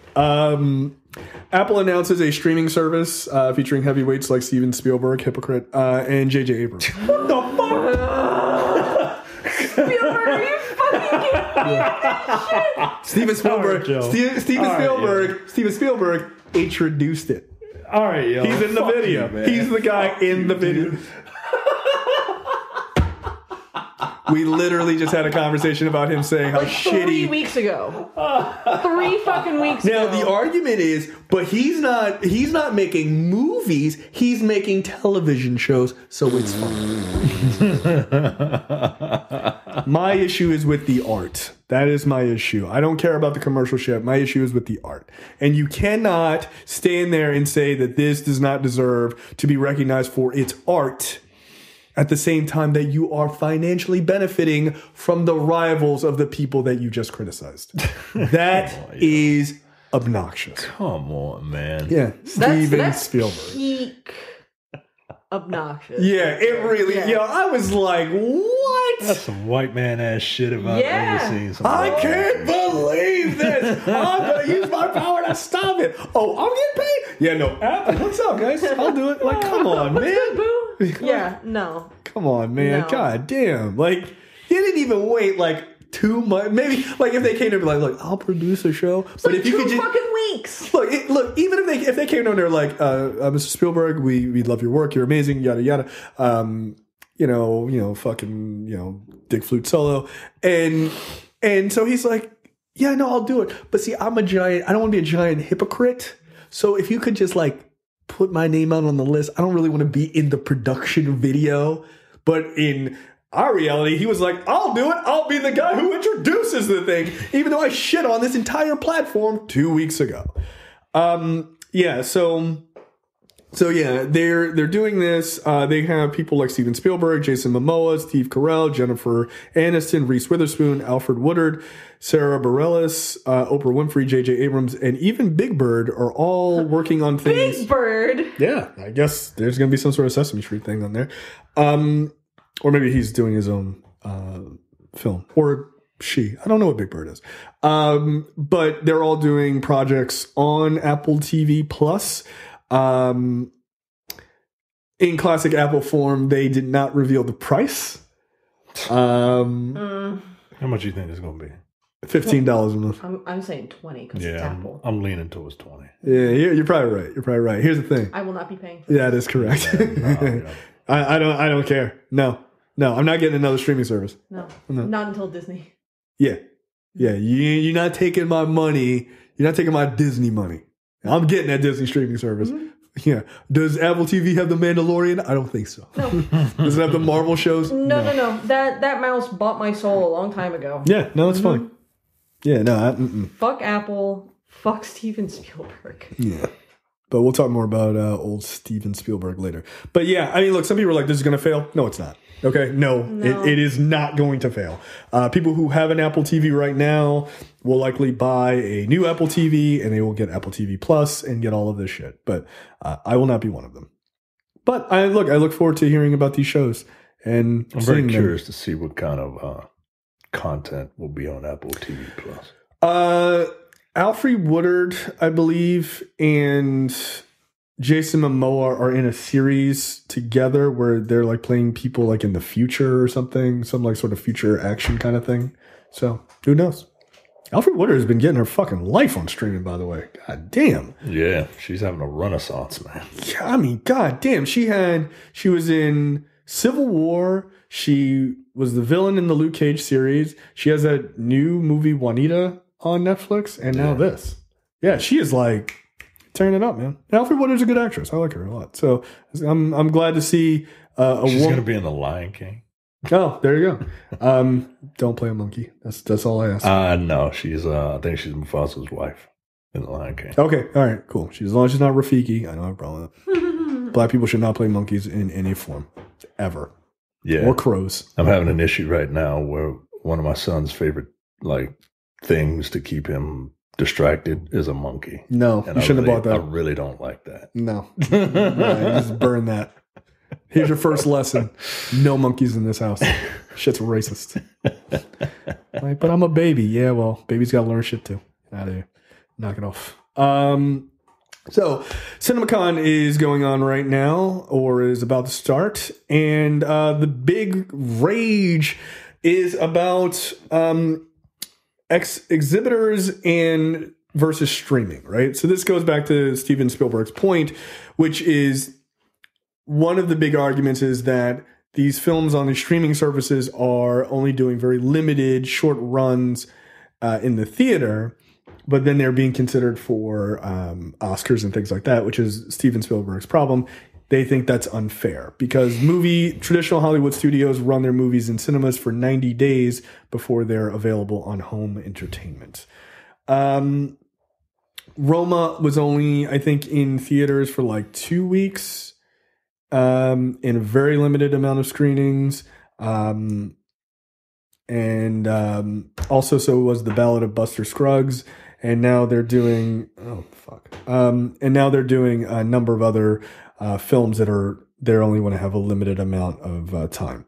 What are your thoughts? All right. What's to stop them from keeping something like Roma in as few screens as possible for 90 days? Does that qualify them to be in Oscar contention? I don't know. I don't know. I mean, The Highwaymen that's coming, that's that Woody Allen, Kevin Costner movie about them going after Bonnie and Clyde that Netflix is doing is only going to be shown in 25 theaters across the country. I mean, yo, that's a real fuck you. Yeah, But at the same time, like, the movies that win Oscars aren't generally shown everywhere. Right. Right. I mean, like, if you want to go ahead. I feel like the whole thing is so fucking elitist. Like, yeah. That's all it boils down to is, the Hollywood elites, the people making the rules, trying to make it more difficult for other filmmakers to be nominated for the industry's top award. That's all this boils down to. It shouldn't matter, like, Oscar qualification, it shouldn't matter how long something was in theaters. If it's a movie, it's a movie. If people are watching it, people are watching it. Yeah, they were referring to movies on streaming as TV movies, which I'm like, look. No, Kiss Meets the Phantom of the Park is a TV movie. Right. Like we know what quality TV movies are. Right. Roma is not one of them. And guess what? Who's to say a TV movie shouldn't be nominated for an Oscar? Right. If it's good. If it's good. By the way, TV movies have been nominated for Oscars. So what's the point? What's the best documentary was the fucking O.J. Simpson thing. Right. That was a fucking TV movie. Right. So I don't I don't. The definition of a movie, as per Google, is a story or event recorded by a camera as a set of moving images and shown in a theater or on television, a motion picture. Yeah. Say picture in motion. Yeah. Right. So I don't understand. Look, they're complaining about this, but at the same time, trying to address the fact that the movies that get nominated, people don't get a chance to see. Well, if they were on streaming, if they were easier to access, if people would watch them. Right. Right. You know, not everyone has a quality movie theater that's accessible to them. You think Andy got an art house movie theater in bumfucker Nevada? They don't even have... Andy has to drive. Andy literally has to book a flight to a different state to see a movie. It's an expense for him. Each movie is $400 for him. No, but I think that's the point, right? Like your idea or your earlier point about it being elitist, I think is the point. Yeah. Because it's like, oh well, they're able to spend. One of the arguments was, well, Netflix is able to spend these oodles of money to do an Oscar push. I'm sorry. Does Warner Brothers not have money? Right. Does Amblin Entertainment, Steven Spielberg, not have money? Like, that argument makes no sense to me. Like, yeah, they tried to push an Oscar nomination for Wonder Woman. Guess what? It didn't get nominated. You know why? Because at the end of the day, the judges judge the movie what they're supposed to do. By the way, this is a little telling on how the Oscars work. What they're supposed to do is judge on the quality of the movie. Not how long the movie has been in theaters, not how much money has been put into pushing the movie. Right. You're supposed to judge the movie on the quality of the film. Right. What that tells me is that you, Amblin, and all these other people are giving up the ghost. That it isn't really about that. It's all about access and who has the biggest dick on the table when it comes to the exactly film. what it is. Yeah, that's what you're just telling on yourself. Because the other thing, and I was having a conversation with a guy, Michael, who listens to the show. He's a smart guy. Now, he's on the other side of this, right? Because he's like, well, I kind of understand. I understand their point. Where I have a real problem with this is streaming has allowed, like, Hollywood is very limited. The movies that come out are very limited, right? Like, we think, oh, there's tons of movies that come to theaters. Yeah, there are tons of movies that we see that come to theaters, but there are hundreds more that never make the threshold to get put in theaters. Those movies tend to be movies made by people of color, people from lower socioeconomic areas and things. Women dealing with specific women issues like that. Right. Period. End of sentence. I had no idea that movie existed, and I watched it on Netflix. Right. Yeah. And it won an Oscar. I haven't seen it yet. I feel like I need to because that's something that I have had to deal with. Oh my God, man! Shiloh was watching that. Oh my God! Yeah, man. it's a rough fucking movie. God, I'm sorry. Yeah. God damn. Yeah, it's a lot. I mean, it's stuff like that fortunately, like, I'm glad that movies like those are coming out and are putting female issues like menstruation in perspective for non-menstruating individues. Like, yeah, sorry, we're not a part of the clitorati. We get it. No, but that to me, that is fundamentally, it is an argument shielded in a bunch of mumbo jumbo and bullshit. What it is the old guard protecting themselves. old, white, straight men. Yes. The fact of the matter is, you would never get a 13th documentary done by Ava DuVernay in a fucking theater. Where does she get it done? On Netflix. Right. A Central Park 5 movie. Central Park 5 happened, those dudes served 20, 30 years in jail, got out, exonerated, all this shit. They weren't exonerated yesterday. It was a number of years ago. No one can get that fucking movie made. Ava DuVernay goes to Netflix. They're like, what do you want to make? Right. She makes the movie.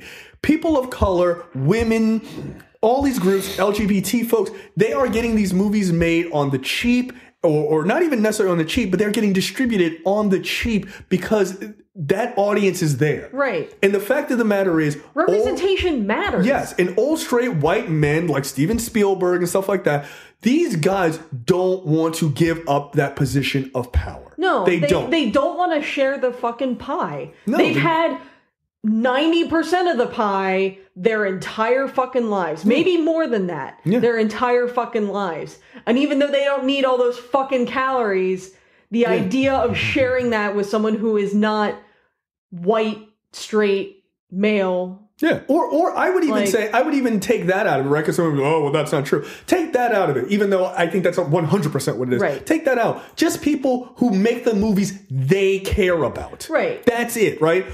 Like Steven Spielberg being upset about this shit drives me crazy. You made Ready Player One. That movie fucking sucks. That movie blows dick. Yeah, it fucking sucks. So, like, the idea that we would hamstring these people, oh, well, it's because of the exhibitors. And no, it isn't. No, it isn't. It's bullshit. Netflix came and ate your lunch because you charge too much for fucking movies. You only show a certain type of movies. The movies that people want to see aren't available. Roma and things like that, people don't see, and like every year people go, oh, I never heard of that movie. You know why you never heard of it? Because it was in 25 fucking theaters in some little small art house in New York City, and you live anywhere else. Right. That's why. Yep. But guess what? When I turn on fucking Netflix, Roma's right there, and I can watch it if I want to. That's what the future is. You are fighting against the sun at this point. You're just pushing against the sun. You will lose. Yeah, it's all these, basically, it's the rich, wealthy elite being like, well, a proper movie-going experience has to include this, that, and the other. I'm like, no, I want to watch Room in my house in my pajama pants and feel sad in my own house where no one else has to see me. Right. If I want to cry into my soup, I can do it alone or with my wife and dog. That's fine. It's very telling that theater houses are trying to make it feel more like a home experience with lounge chairs and gourmet food and all that shit. Still charging fucking $15 for box popcorn. Right. Now bullshit. Look, don't get me wrong. I love going to the movies. Oh, I do too. I love it. Like, who doesn't like going to the movies, right? Yeah, it's the reason why it is the de facto date. Right. Like, even though you don't talk, which is weird. It's a wonderful experience that when everything is hitting on all cylinders and everybody is participating the way they are supposed to be participating. You have the moments of collective effervescence. Yes. Who doesn't want to see a scary movie with a bunch of people and everybody? Who doesn't want to see a comedy and everybody's fucking laughing? Right. Like, that shit is infectious, man. But at the same time, you can't gouge people, and you can't like just because it's been the default. They're like, hold my popcorn. Right. Yes, we can. Well, I mean, the fact that it's been the default for the last 75 years should not mean that it is the only way for movies to be exhibited in any sort of form or fashion. Somebody said the only way you could look at a picture is with pastel and watercolor. Right. If you draw a picture with a pencil, no, that's not art. Don't count. Right, but that's my problem, right? That's it. Right? That's the fundamental problem. You are saying this art is not equal to this art because of the platform it's shown on. Right. Fuck you, dude. That's bullshit. Look, not everybody, and you can say, oh, well, it again, you can make all these like bullshit arguments. I think they're bullshit. Bullshit arguments about, the theater going experiences versus the home experience. And they are different experiences. But let us also not forget that people don't have the money. Yeah, Netflix costs $10 a month. If you are a husband, wife, 2 kids, and a picket fence type of shit, the movies is so fucking expensive. Yeah. It's $100 to go see that shit. If you at home and you go, what's everyone to watch? It'd be weird if everyone was like Roma, but weird. But like if everyone's like, I want to watch that movie on Netflix, you all sit down, you watch Netflix, and it costs you $10 a month. There is a reason that people are getting the streaming services. There is a reason that Netflix continues to grow in numbers every year because it's cheaper. Right. You want to get people to go back to the movie experience. Make the movie experience nice. Perhaps set dry snitching rules like Alamo Drafthouse does. Although that is almost It's sort of weird because backtrack it's still like you distracting. Right, it's distracting. Also, sometimes I feel like I can't laugh or like, you know what I mean? Like sometimes you can't be audible at all. So that kind of becomes extreme. But, you know, make it so that people enjoy going and also make the fine. You want to keep ticket prices high? Fine. You got to drop the concession prices. They're insane. Drop concession prices. And what I also need in every single movie theater on Earth, make it a dead zone for cell phones. Yeah, a Faraday cage. Yeah. Yeah, that'd be awesome. Actually, or if you could just have somebody come around with a giant hand, just smack the shit out of somebody the second they take their phone out. I would also. I forget what it was. Sometime within the last year, I was out with Chris, and the guy like right in front of us kept checking his phone, and I was just like, "Hey, like, can you not do that?" And he was like, "Fuck you." So the next time he brought it out, he just fucking whacked the back of his chair, and he didn't do it again. Yeah. Yeah, see, you got into a fist fight sometimes. Look, again, proving our point on the lit. Again, you need to listen to the latest episode of the Aaron. You guys talking shit about me. Just saying. This is the Diplomats Club episode of the Aaron. Oh boy, I am not a diplomat. No, no, you are not. Well, look, that's not what we said. We did not say that. Yeah, so man. And these movie studios, they got to stop taking concession prices aren't going to go down if movie studios are taking 60% of the ticket. Yeah, the standard is 55% now. Yeah, that's... And the funny thing is, Disney's like, we want 65. Right, we want 65. I'm like, yo, come on. Yo, goddamn. They're like, we will cut all this shit down. You want us to release Avengers 4 on our streaming service? We'll fuck your whole year up. We'll do it. Don't fuck with us. They would not do that. They would fuck with their money. But... yeah, I think fundamentally you have to remember what the streaming service is, who benefits from them. And when you look at who benefits from them and who doesn't benefit from them, it is pretty clear. Yeah. It's pretty fucking clear. So, yeah, look, I'm not buying it. I'm not buying this whole idea of, the exhibitors or whatever. I'm sorry, I'm not buying it. I'm not buying it. Look, I love the theater going experience, but if in 15 years there were no movie theaters, I don't think I'd care. I truly wouldn't. I would, but I wouldn't. I would get over it. Yeah. Yeah, I get. I get over it right on my couch, right there. Yeah. Because you are literally a horse and buggy company swearing that you are a better ride than a fucking Mustang. Like, we'll get you there faster. Literally, no, you won't. No. Yeah. And the thing is, what they should try to do is work with these streaming services and things like that, not work against them. Look, if I'm a movie theater. Look, I can tell you right now, if Jay ran a movie theater, which, by the way, is kind of one of my dreams, if I ran a movie theater, I'll tell you what I'd do. Game of Thrones is coming up.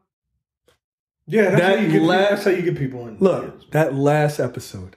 Yeah. That's like, it's going to be like 2 hours, the final, the series finale. You call up HBO and be like, we'll put your shit up on the huge fucking IMAX screen. Yeah, and then HBO will be like, that'll be...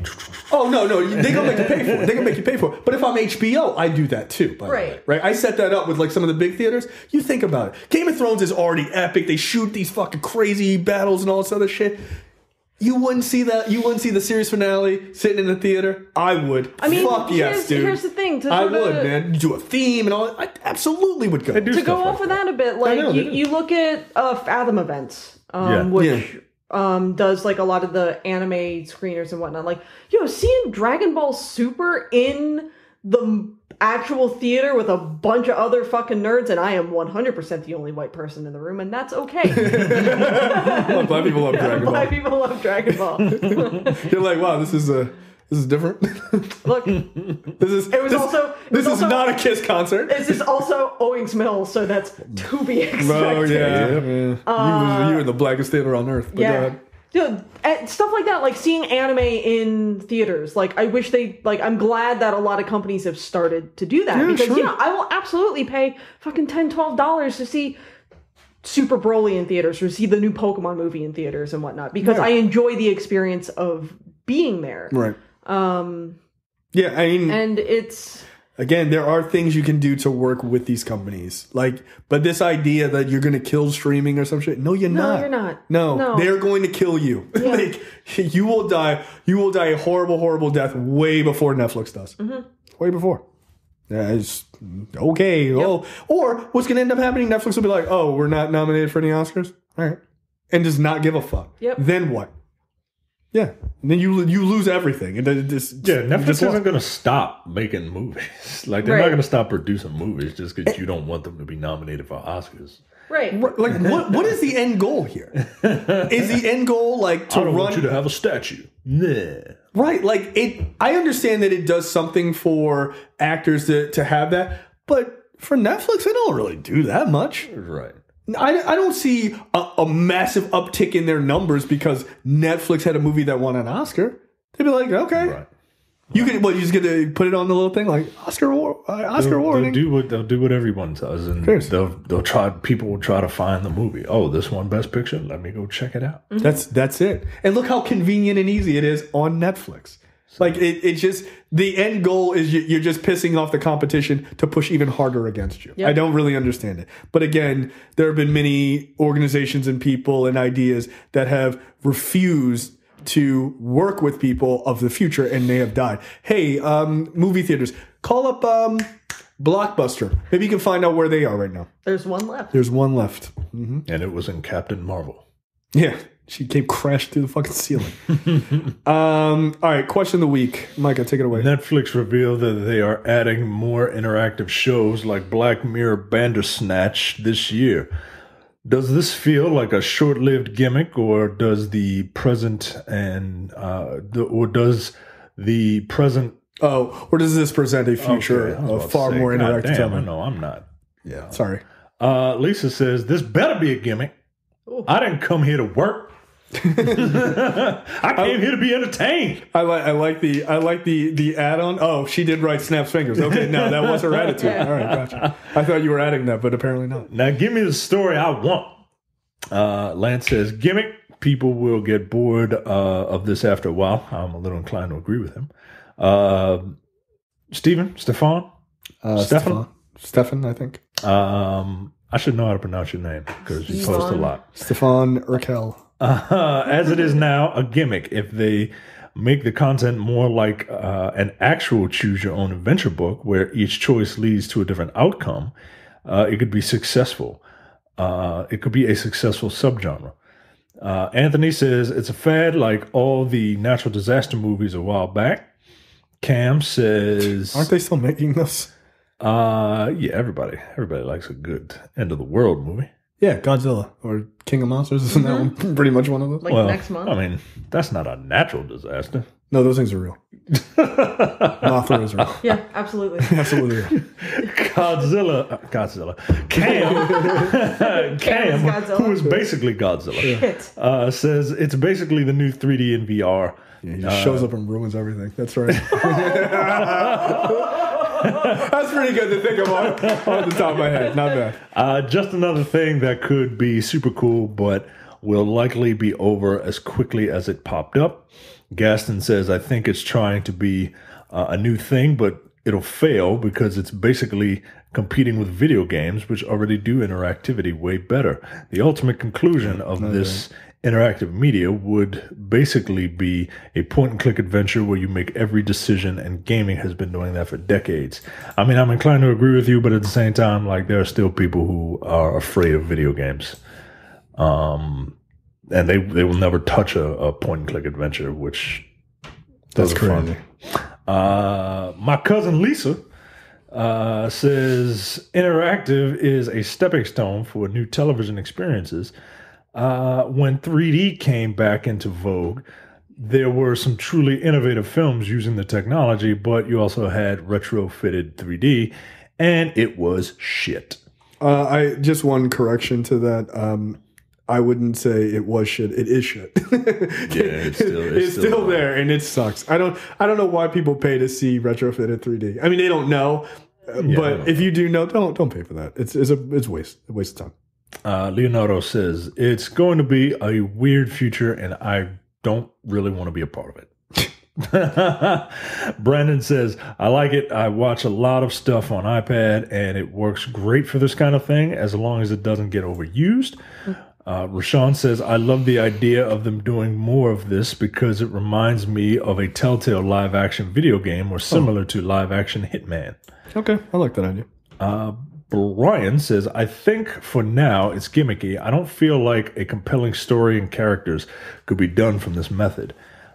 most people are dumb and making them part of the story, I don't know. Plus, can you imagine the number of idiots trying to call into tech support over this? I mean, like, he's not wrong about that. Yeah, that's a... Like, it's something, yeah. Let's do one more.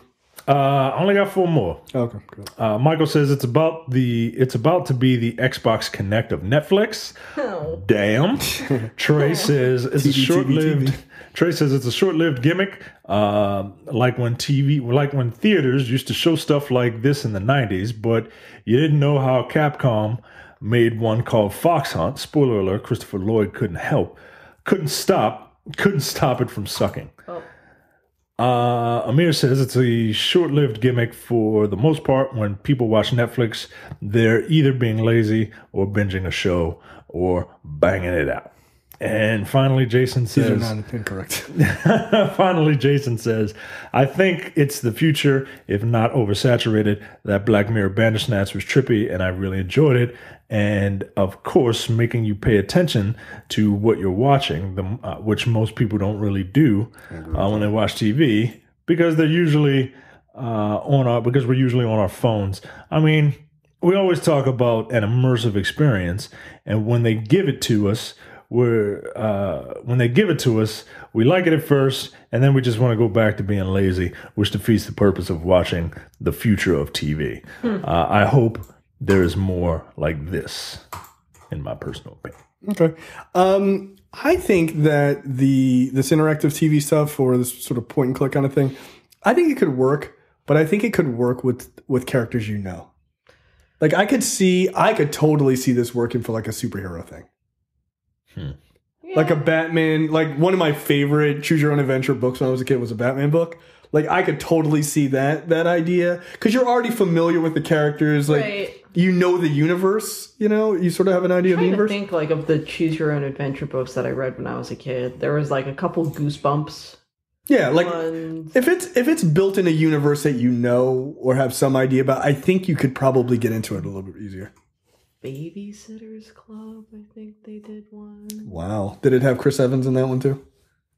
What? Did you know Chris Evans' first commercial, he was one of the characters in a Babysitting Club board game commercials? Ooh. Yeah.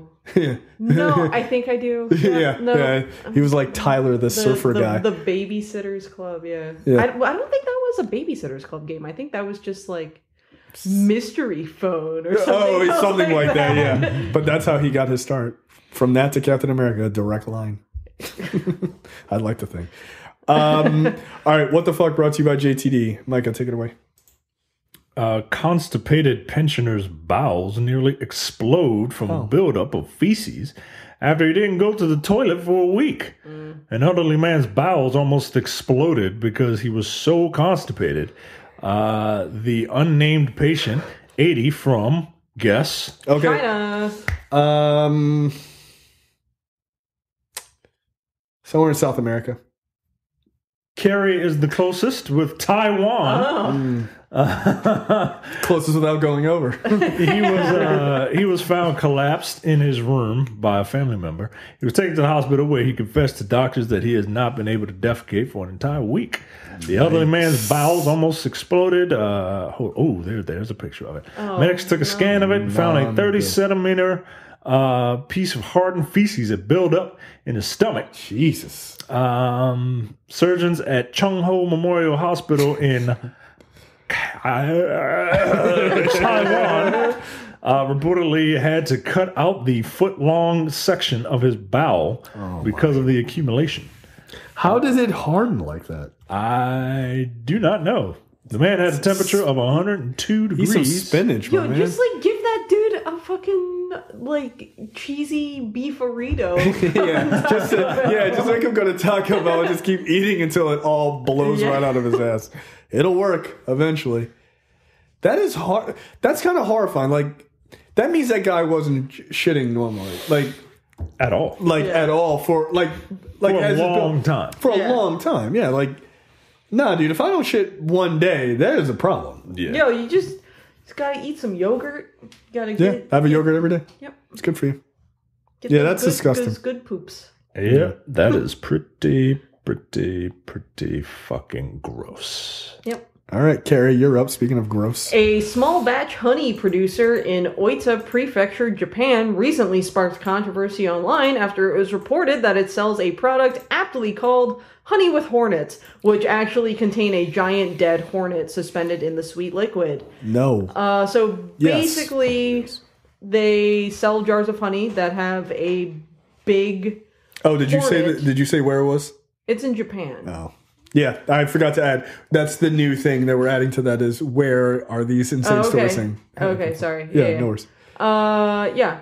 So basically these hornets are caught by the beekeepers when they attack the hives because these hornets are predators of these bees, so they are captured. And then they drown them in the honey. So, like, they're placed into the jars still alive, and they drown in the honey. Yo, that's super fucked up. That is immensely fucked up. Yeah, but I hate hornets, and I like honey. So...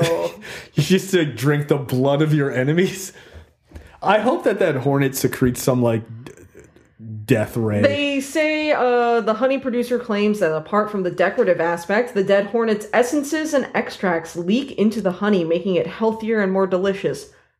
Doubt. Yeah, I was going to say, there's no way to know that. Like, how do you know that?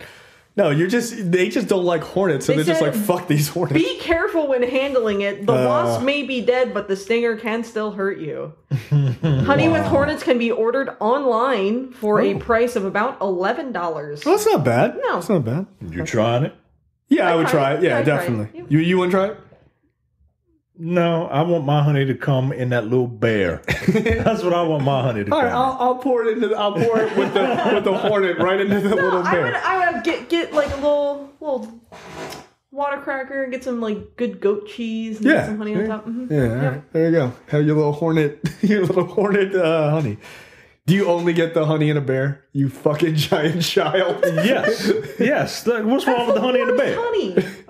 Look, I don't know. I'm not a honey connoisseur. I just get the one with the bear. I often get the one with the honeycomb in it. Oh, that's good. Yeah. I usually buy mine like at craft shows and whatnot.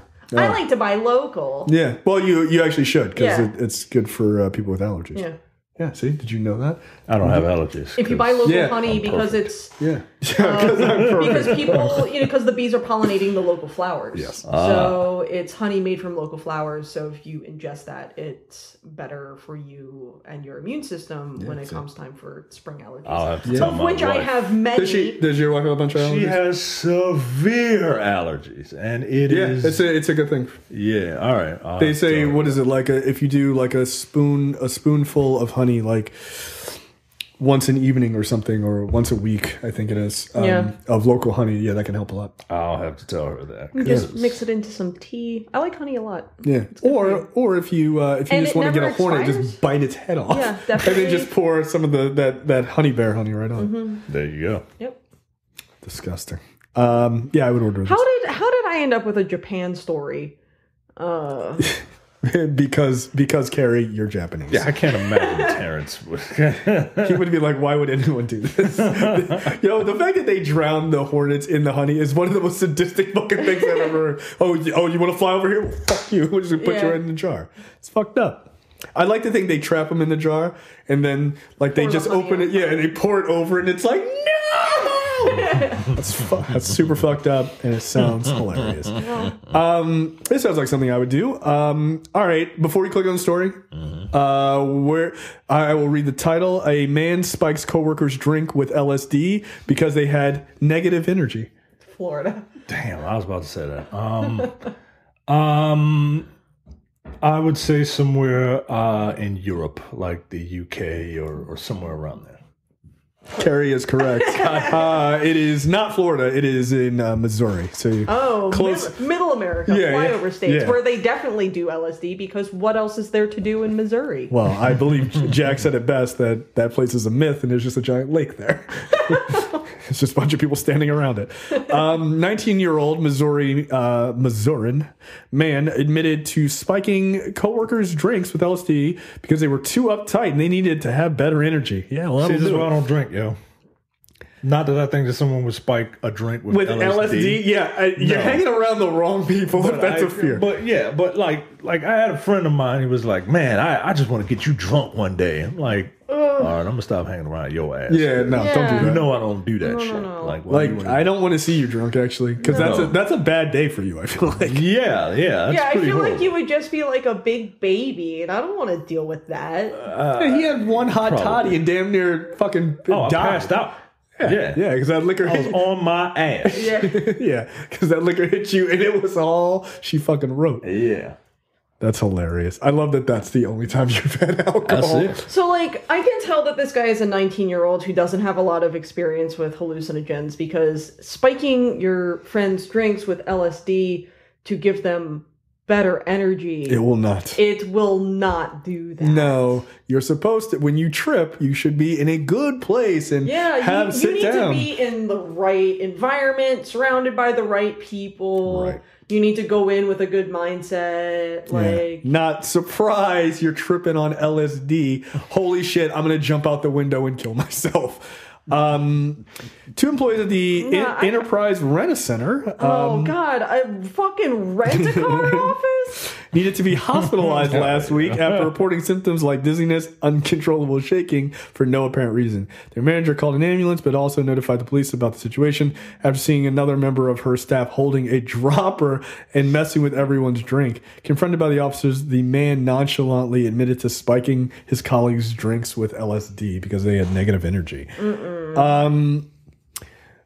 Yeah. What if it's got a whole dropper of acid? He was like, I'm about to make this renter center fucking lit. It's a lot of acid.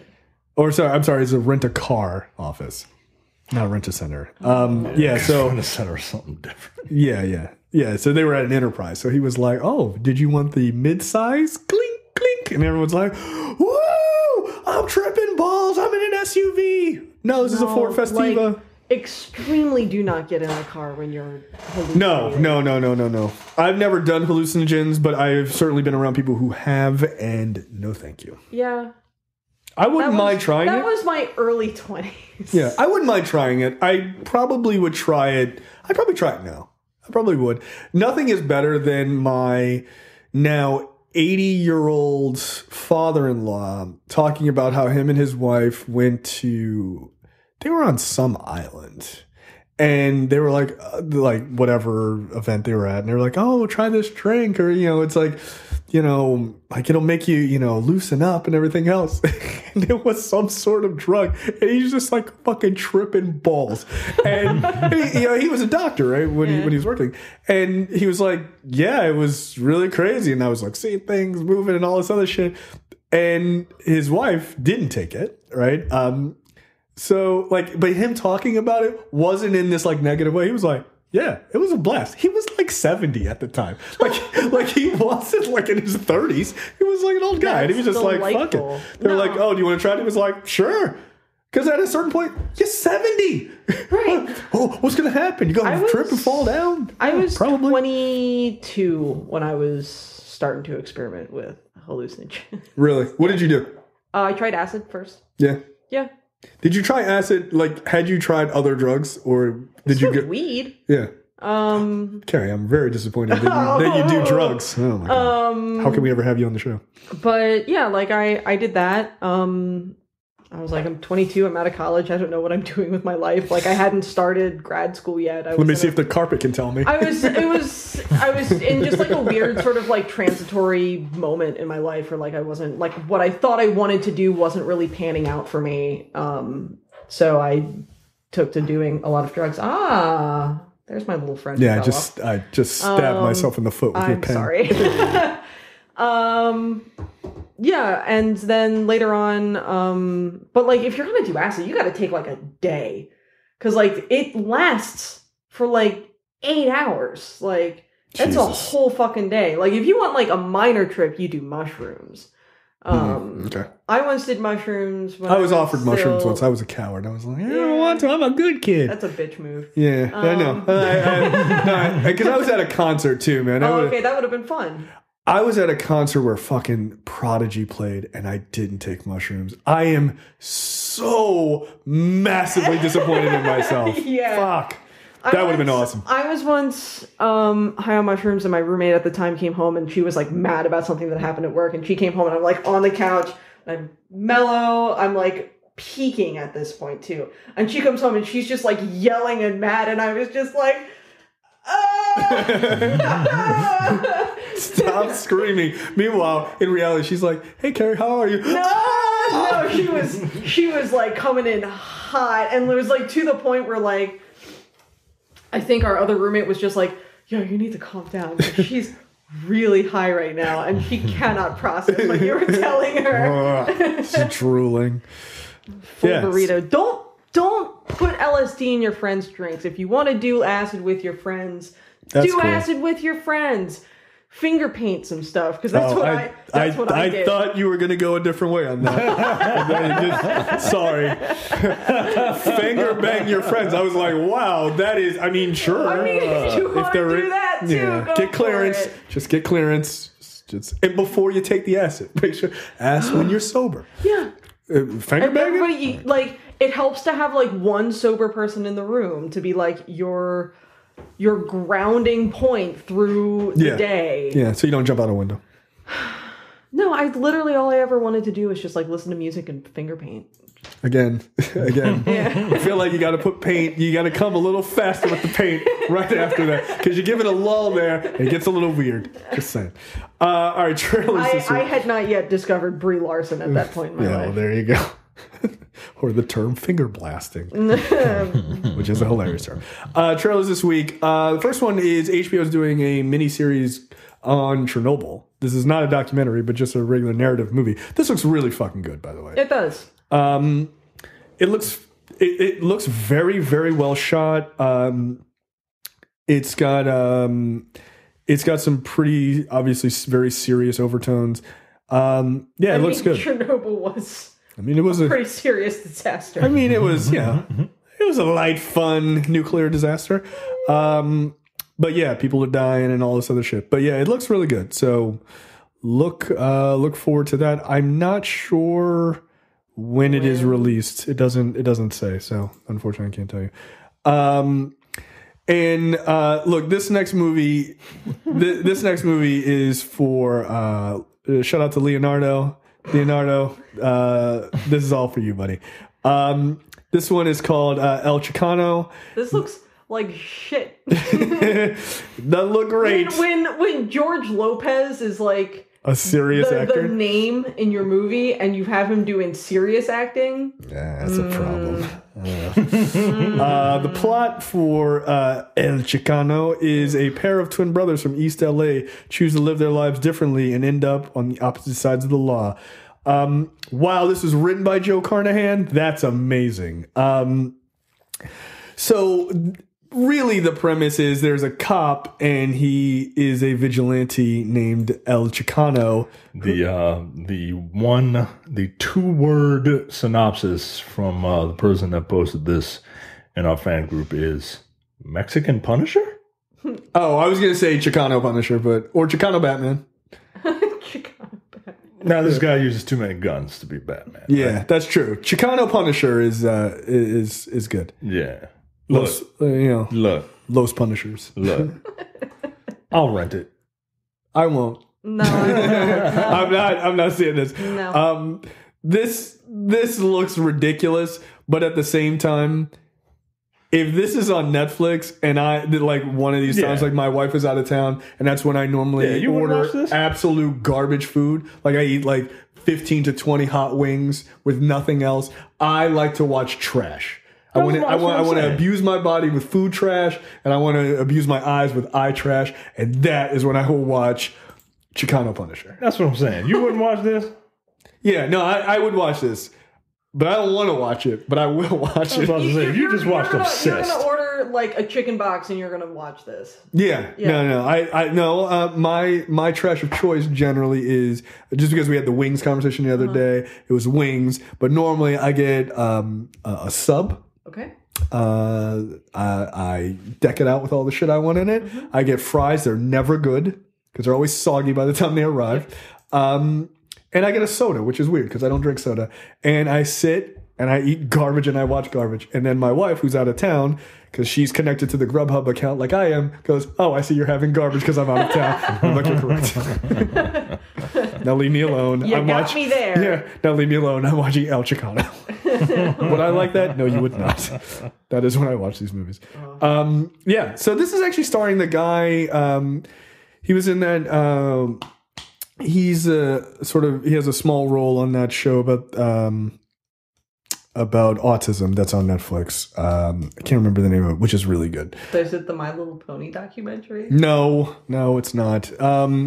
No, there's a really good series. It's like a kind of like a sitcom almost about autism, like a family and their son has autism. It's really good. Like he's in high school and stuff. It's hilarious without making fun of the fact that he has autism. It's just like the situations are funny just because he's so literal. Like, yeah, I mean, it is. Is it Young Sheldon? No, fuck no. Ugh, gross. I want to say it's called Impractical or something. I can't remember the name of it. Huh. But yeah, it's very, very good. I've talked about it on the show before. I can't remember what it is. Any other parting words before we get out of here? If you're local to us in the greater Baltimore area and you don't have anything to do on May 10th, that evening I will be performing with the Baltimore Gamer Symphony Orchestra. I play bass guitar. We're playing orchestral video game music. I'm going to be there. Yep. It's going to be fun. Yeah, it's going to be fun. By the way, that show's called Atypical. That's Atypical. Yeah. It's just finished its second season. It's very, very good. I would highly recommend it. Even if like if you want something light and kind of interesting to watch, it's really good. Nice. All right, that's it for us, and we will see you guys next time. See you. Bye. You're watching the Nerdpocalypse YouTube channel. Make sure you click that button to subscribe and check out our weekly podcast where we talk about movie, TV, news, tech, and weird stories from around the internet.